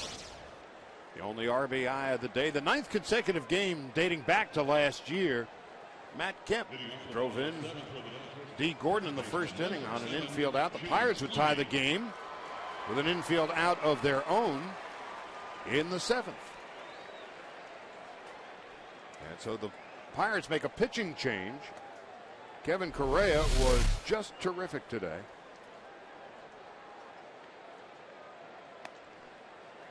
33-year-old Juan Cruz.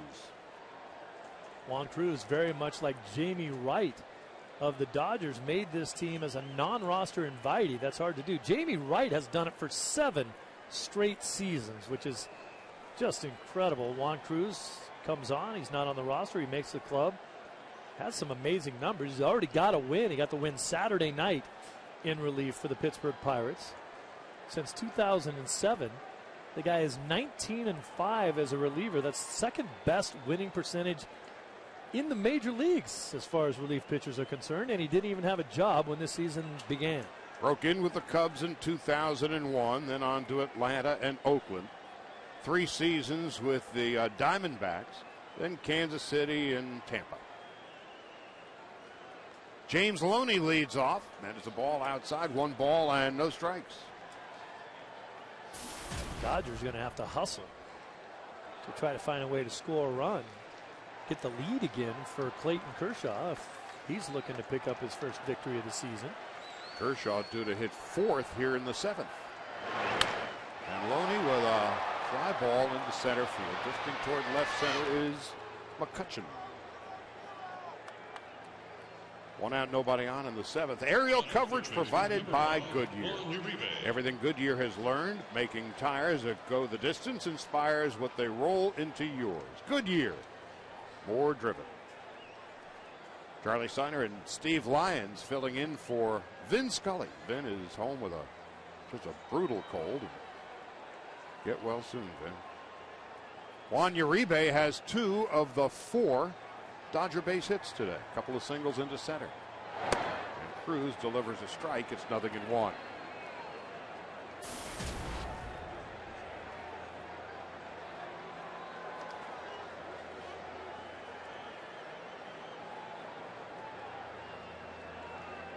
So Uribe is now 3 for 14. As he fouls it back, and it's 0-2. Kenley Jansen is beginning to warm in the Dodger bullpen.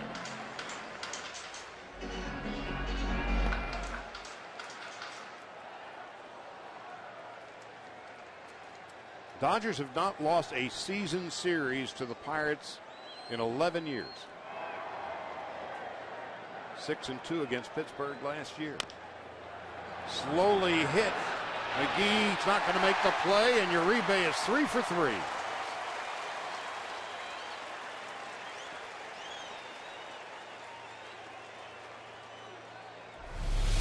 Juan Uribe asked him to come in here and do a better job, get some hits. 3 for 3 today. This ball isn't hammered, but you got a leadoff guy on first base, or a guy now on first base with 1 out, looking to do some damage the rest of this inning. A.J. Ellis steps into the batter's box. He's flied to right, has been struck out. We're tied at 1 with 1 out in the bottom of the 7th. And Adam Kennedy in the on-deck circle. Ellis takes a strike. It's 0-1. A.J. 3 for 11. That's a 273 clip.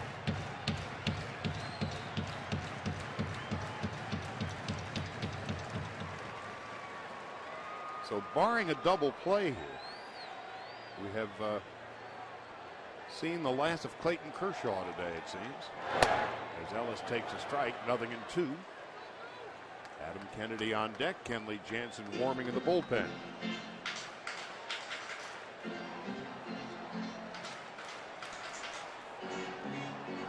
If his day is done, amazingly, no walks. 88 pitches, 65 for strikes. He had about a 5-to-1 strikeout to walk ratio last year. I've just never seen a guy get command of the strike zone as quickly as Clayton Kershaw did. Not because he came up and knew what he was doing. He went through a bad period of time where he threw too many pitches and didn't command the strike zone, and then it just clicked. He went from a guy that was all over the place to knowing exactly what he wanted to do. As he was progressing through the minor league system, he was on a strict pitch count. And one of the things that frustrated Clayton no end was he didn't feel like he was competitive. Couldn't win, couldn't lose. He was done after 50 pitches or 70 pitches, whatever the number. And that the baby steps clearly paid off in the long run for Clayton Kershaw. Now he'll be a 200-inning guy year in, year out. 1-2 to Ellis. 2-2.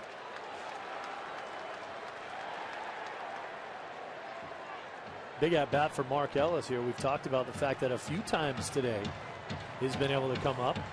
They got a beach ball down the right field line that'll stop play for just a little bit. He's been able to come up and pretty much do with his at bat whatever he wants to. This is another one of those. Not having to take pitches for D. Gordon down there. Not really worried about anybody stealing a base. A day in which the Beach Boys serenaded the crowd prior to the game. A couple of beach balls have been removed down the right field line. 2 balls and 2 strikes to A.J. Ellis. Second time Ellis has gone down on strikes. It's the second out of the 7th inning, and Adam Kennedy is coming up to pinch hit for Clayton Kershaw. Your attention, please, for the Dodgers. Great effort by that man right there. His day is over. Adam Kennedy.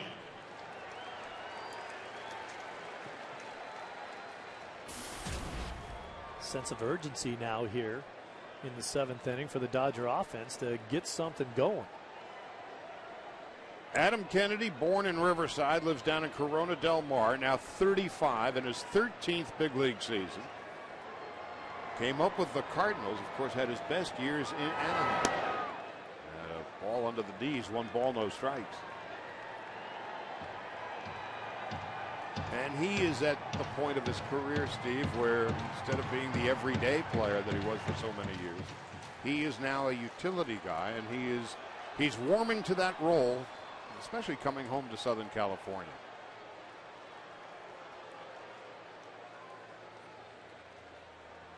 Uribe, the short lead at first. Kennedy takes a strike. 1-1.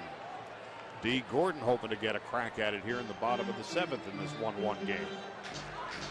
In the offseason, Adam Kennedy was one of the first players to call the Dodgers and say, I want to be there. I want to play for this team. Doesn't matter what it takes to get me there.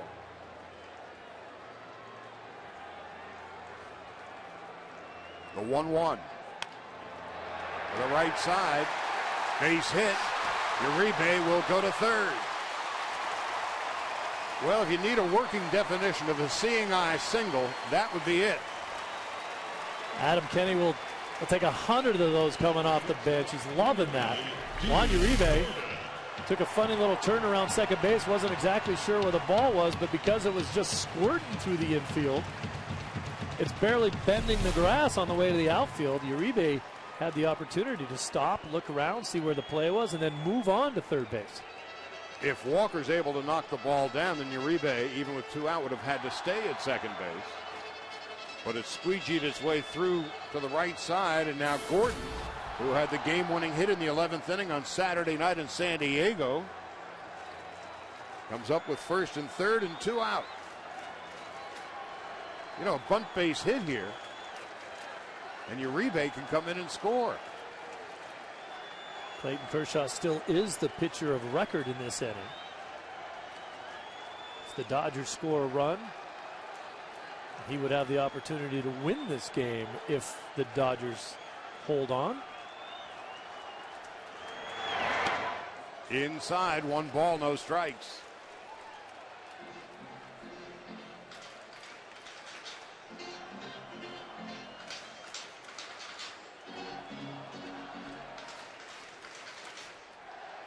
Gordon has never faced the veteran Cruz before. Uribe is at third. Kennedy is at first. 2 out, bottom of the 7th, tied at 1. The Dodgers' home season opener. And a line drive, foul.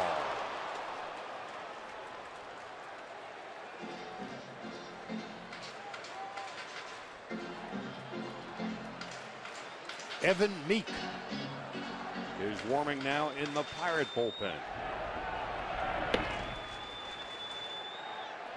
Pirates sticking with their game plan of trying to get inside to D. Gordon. Trying to jam him. McGee well inside the cutout at third. A 1-1 pitch to Gordon. 1-2. So now McGee will be able to retreat at third. Mark Ellis is on deck.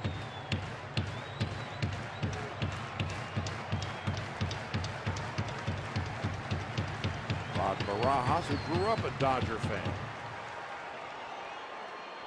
Fought for the Dodgers last year in conference with Juan Cruz. I don't know, a lot of Dodger teammates who would love to have had Rod Barajas back. Pirates made him an offer he couldn't really refuse to go play for them. Came after him pretty hard. And so now A.J. Ellis at the age of 31, the Dodgers starting catcher. 1-2, runners are at the corners.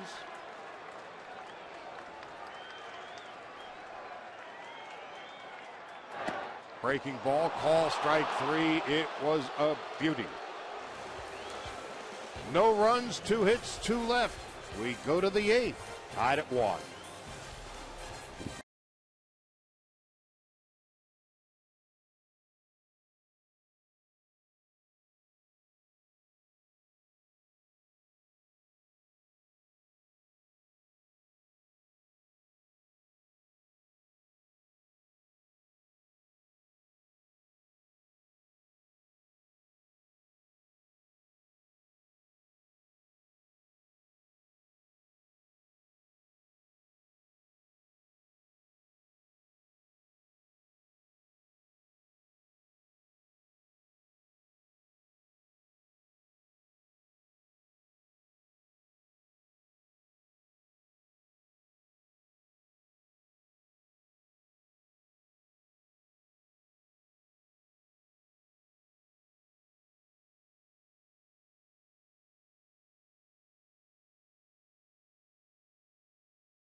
As we head to the 8th inning in time for the AT&T Trivia Question. Of course, 50 years ago today, Dodger Stadium opened for business for the very first time. Looking back to the season of '62, who led the Dodgers in home runs that year? We'll have the answer a little later on. A lot of the great Dodgers of that '62 season were here and honored before the game. Larry Burright, Tim Harkness, Tommy Davis, Ken McMullen, Wally Moon. Wally Moon. Ron Peronoski was here, Pete Rickard, Ed Roebuck, Norm Sherry, Darrell Spencer, Stan Williams. Kenley Jansen on now to see if any of these Pirate hitters can catch up with the good old country fastball that he throws. Jansen last pitched on Saturday night. 2 perfect innings and 2 strikeouts. I firmly believe for power guys like Jansen, it takes them a little longer to build the arm strength and round into shape. Rod Barajas leads it off and fouls it back. It's 0-1. Jansen's numbers last year were otherworldly. He averaged 16 strikeouts per 9 innings. A major league record. Barajas, Barmes, and a pinch hitter to bat here in the 8th in this 1-1 game. And it's a quick 0-2 count in the favor of Kenley Jansen. Barajas has flied to left and flied to center.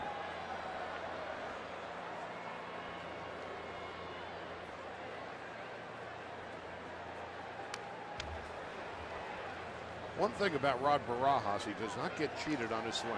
He's going to go up there looking to lift and separate here, right? Just go deep to left field if he can get out in front of one and square one up.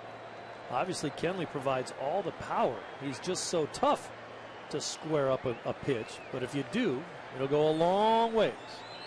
That ball almost hit Barajas.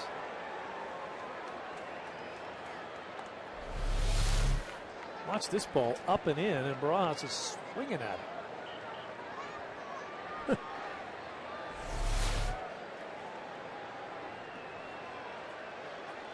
Jansen gave up 3 home runs in the month of April last year, and nary a one after that. On 0-2. That natural cut fastball of Kenley Jansen. One out and nobody on in the top of the 8th. Take the Dodgers with you this season. Subscribe to MLB.tv today to see every Dodgers out-of-market game live, online, and on your favorite devices in HD quality. Visit Dodgers.com to order and get more details. MLB.tv, baseball everywhere.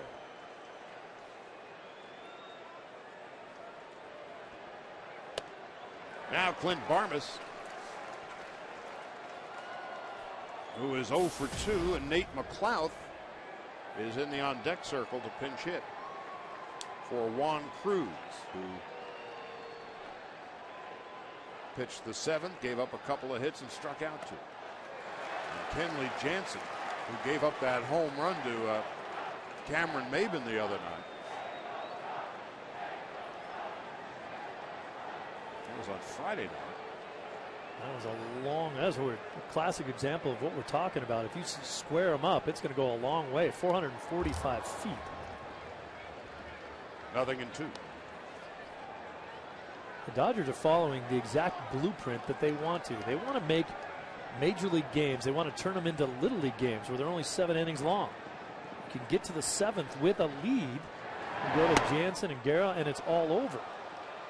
Well, what's different between this year and last year, it was Javi Hu and Kenley What. This year, Jansen and Guerra come in with expectations on their shoulders. They're not a surprise anymore. And Don Mattingly. And I think good enough stuff to carry the load. Jansen on 1-2. Just missing inside.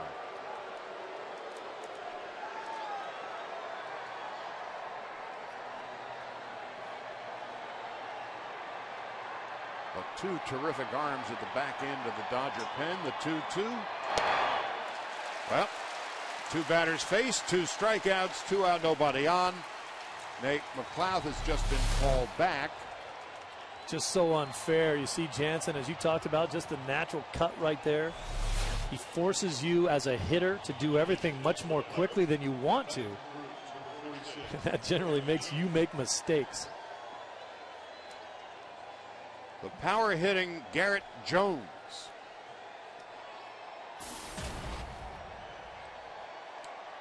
With 16 home runs a year ago. McLouth would have only hit if there was a base runner. Clint Hurdle wants to go to a guy who can change the face of this game with one swing. I could be wrong. I just don't think Jones can catch up with Kenley Jansen's good fastball. You talk about having to do things quicker and cheat as a hitter. 1 ball, 1 strike to Garrett Jones with 2 out in the top of the 8th.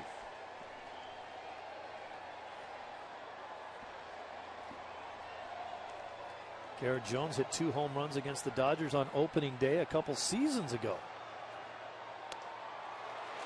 1 ball, 2 strikes in Pittsburgh. Yep. 1 down each line.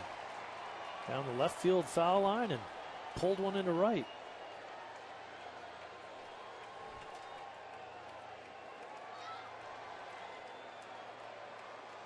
The 1-2.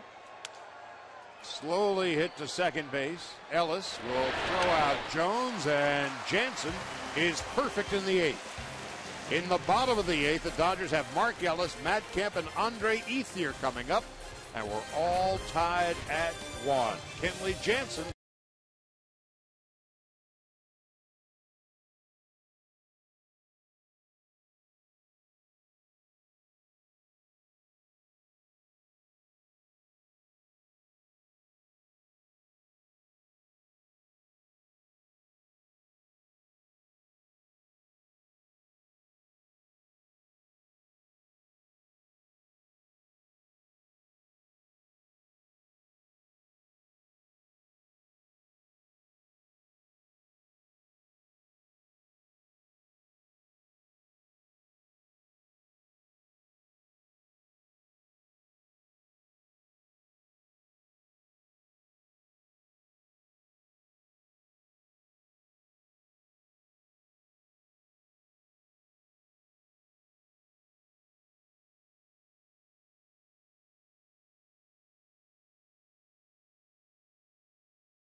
time for the answer to the AT&T trivia question, which was who led the Dodgers in home runs the year Dodger Stadium opened 50 years ago? And the answer is Frank Howard.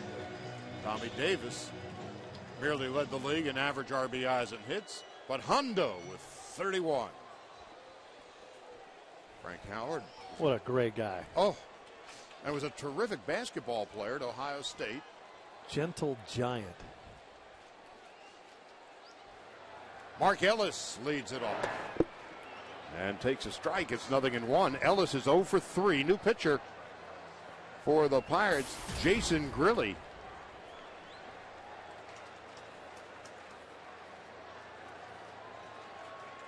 "35 years old, and a grounder foul up the third baseline."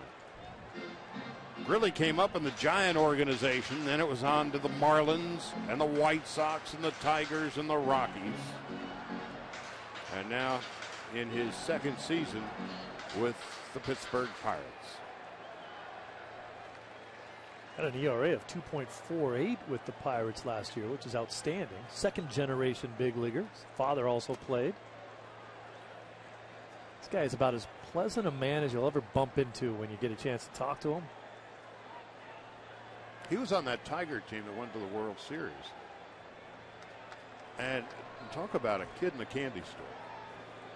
The 1-2. Low 2 balls and 2 strikes. And he grew up, born and raised in Detroit. Some guys, when they get to the big leagues, are a little better at hiding their joy, and he doesn't even care. He's happy to let you know how much fun he's having out there. Played college ball at Seton Hall. He's the third Pirate pitcher of the day. Correa went 6 innings, 1 run and 4 hits, struck out 3, walked 2. Cruz in the 7th inning, no runs and 2 hits, and struck out 2. Kemp and Ethier to follow.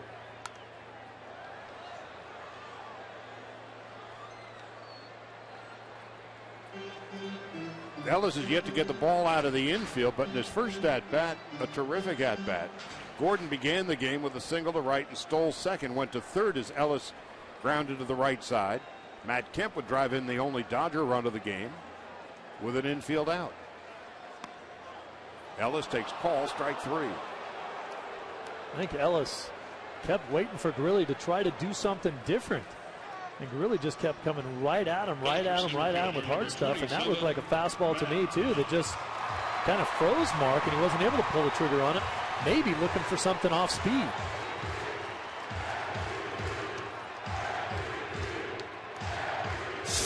Before the game, Matt Kemp and his tweet to Vin. And we certainly express the same sentiments, all of us in the booth and throughout Dodger country. I don't think there's a person in the house that doesn't hope Vin will get better as quickly as can and get back up here in the booth. Matt Kemp playing his 370th consecutive game. So longest consecutive game streak of any player in the majors. 0 for 3 and an RBI today, a swing and a miss, and it's 0-2, a slider. That's the pitch when Matt gets into trouble. It is on that pitch. Maybe he's just setting him up, trying to get him to throw that same fastball he just struck Ellis out with. Kemp is 2 for 7 in his brief confrontations with Jason Grilli. Andre Ethier is on deck.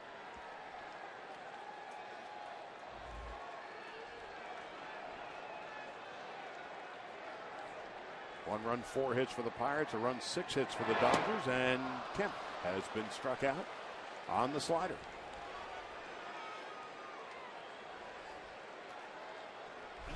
Good looking pitch, you know, and I'll tell you, Matt stays on that pitch pretty well. That's a tough pitch to hit.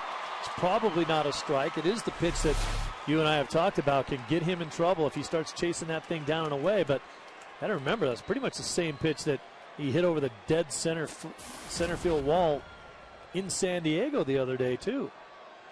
He can take that slider down and away from him and pound it into the right center field gaps.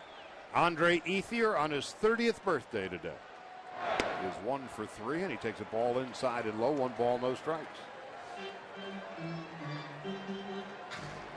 Ethier 0 for 4 in his career against Grilli. He's been struck out 2 of the 4 times. Juan Rivera is on deck. For the Pirates, it'll be the top of the order in the 9th. Tabata, Presley, and McCutchen.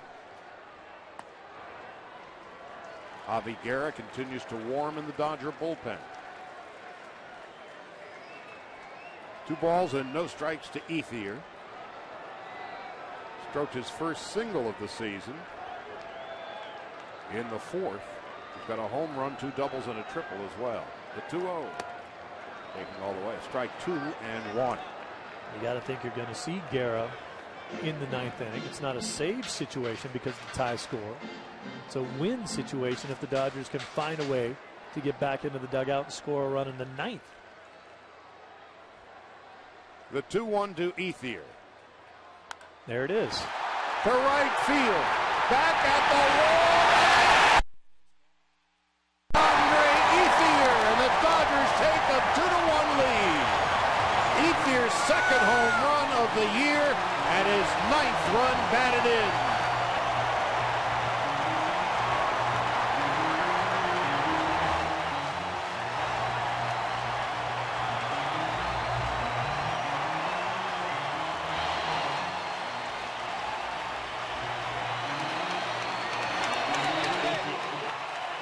Happy 30th birthday to Andre Ethier.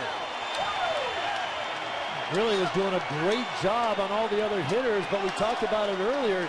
You can't keep coming in on Andre Ethier without him loving it. Juan Rivera is the hitter. And the Dodger fans want a curtain call, and they just got it.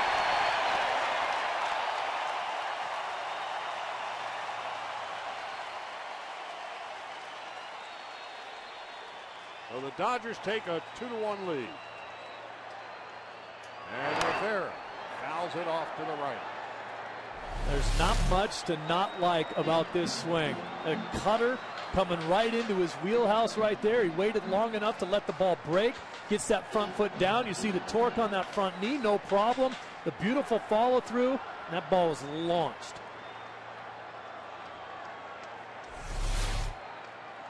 No balls and 2 strikes to Rivera.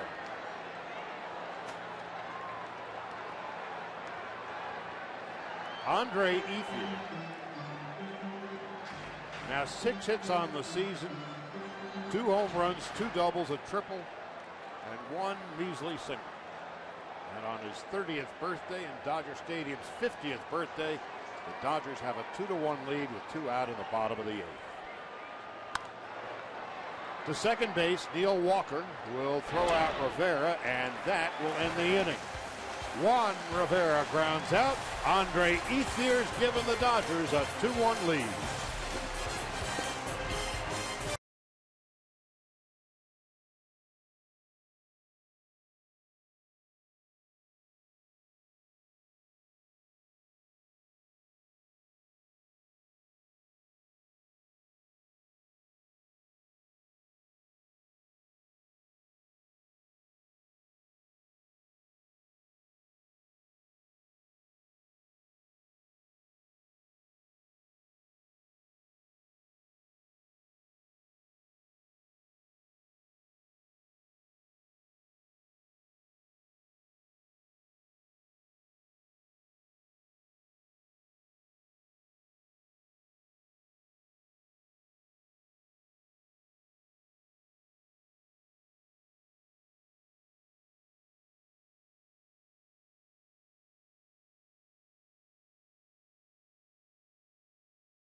attending John Mark.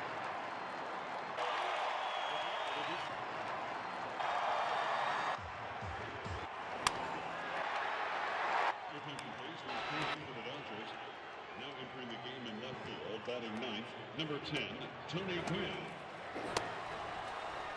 Now pitching for the Dodgers, number 54, Javi Guerra. Quite an opening day for the Dodgers, and on his 30th birthday, Andre Ethier has been the hero with a home run to right in the bottom of the eighth off Jason Grilli. As we go to the ninth, here's Javi Guerra looking to nail down the Dodgers' fourth win of the year. Tony Gwynn is now in left field, replacing Juan Rivera as a defensive switch in the ninth. Can't draw it up much better than the way the Dodgers have done it today. They would like to have scored more runs, but they have enough to win a ball game right now with your closer on the mound. 21 saves last year out of 23 tries. Quickly gets ahead of Jose Tabata.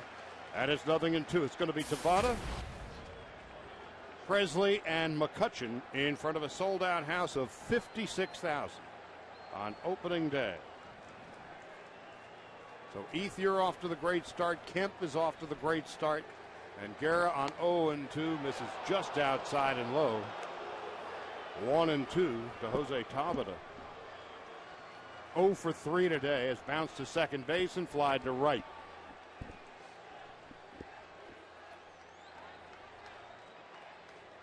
Tabata stays alive and fouls it off to the right.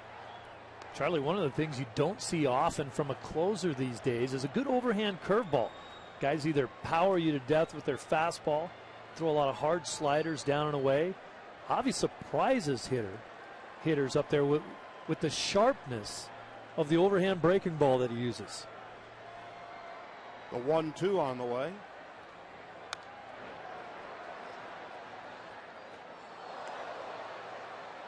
Guerra so far, 2 innings, 2 saves, 1 walk, 2 strikeouts.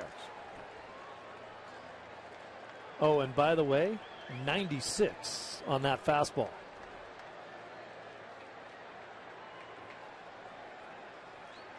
Breaking ball just missed. No, got it. Ball strike 3. Tabata didn't like the call. Kind of a delayed call from the umpire. Tabata thought this was up, but you see the framing of the pitch right there, outer half, belt high. See you later.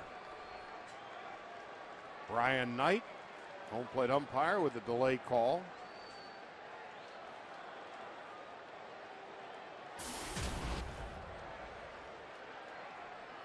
Now Alex Presley takes a ball.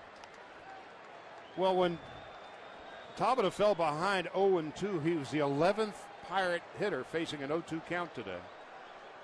And as you might imagine, all 11 have been retired. 1 out, nobody on. Presley up the middle into center field for a base hit. So the tying run is aboard. Presley has 2 of the now 5 base hits for the Pirates. Aerial coverage today has been provided by Goodyear. Everything Goodyear has learned making tires that go the distance inspires what they roll into yours. Goodyear, more driven.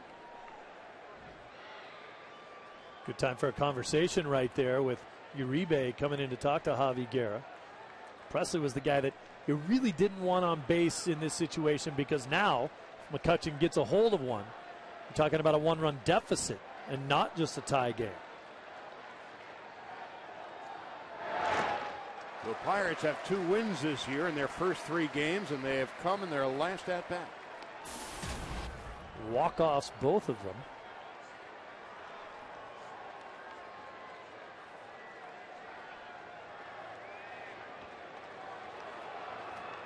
The only Pirate who has seen Javi Guerra before was Casey McGee, and that only once. But McCutchen, who is by far the Pirates' best player, 1 for 3. 5 for 14. So that's a 357 clip. And a ground ball to short. Gordon. Game over. And the Dodgers hang on to win 2-1. Javi Guerra with his third save. Kenley Jansen gets the win, and the Dodgers improve to 4-1.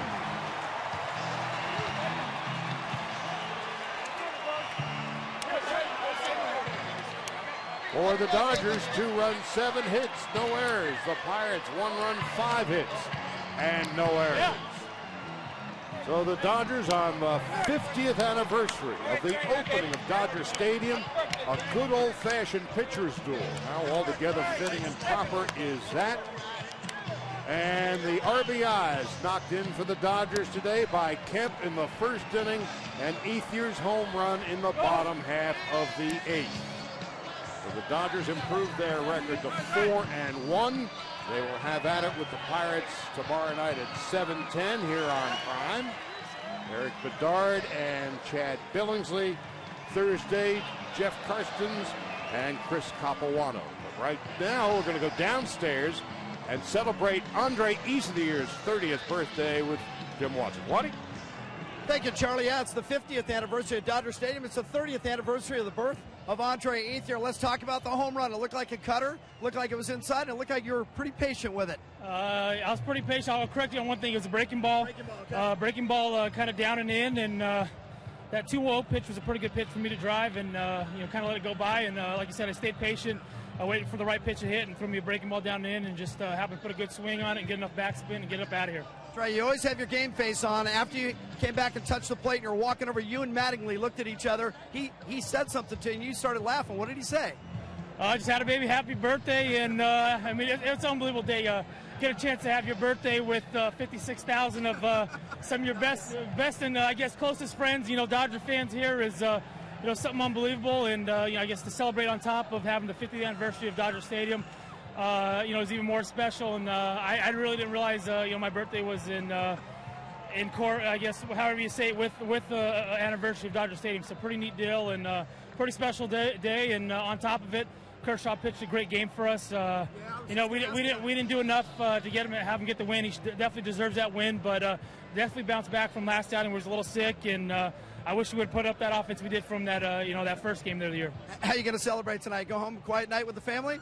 I believe my 4- and 2-year-old have some birthday gifts for me to open. So let's see. Let's who knows what it is? Probably a piece of string cheese and a Capri Sun that they wrapped up for me. Their favorite thing. So just a fun day. Glad we got a big win, especially in front of this great home crowd. It's unbelievable to have all these fans come back out this year and start the year off on the right way. And I think that's what we're looking for. And like we say in our locker room, is one game at a time, one day at a time. And if these fans stay with us, we're going to go out there and battle our butts off there on the field and give them something to see.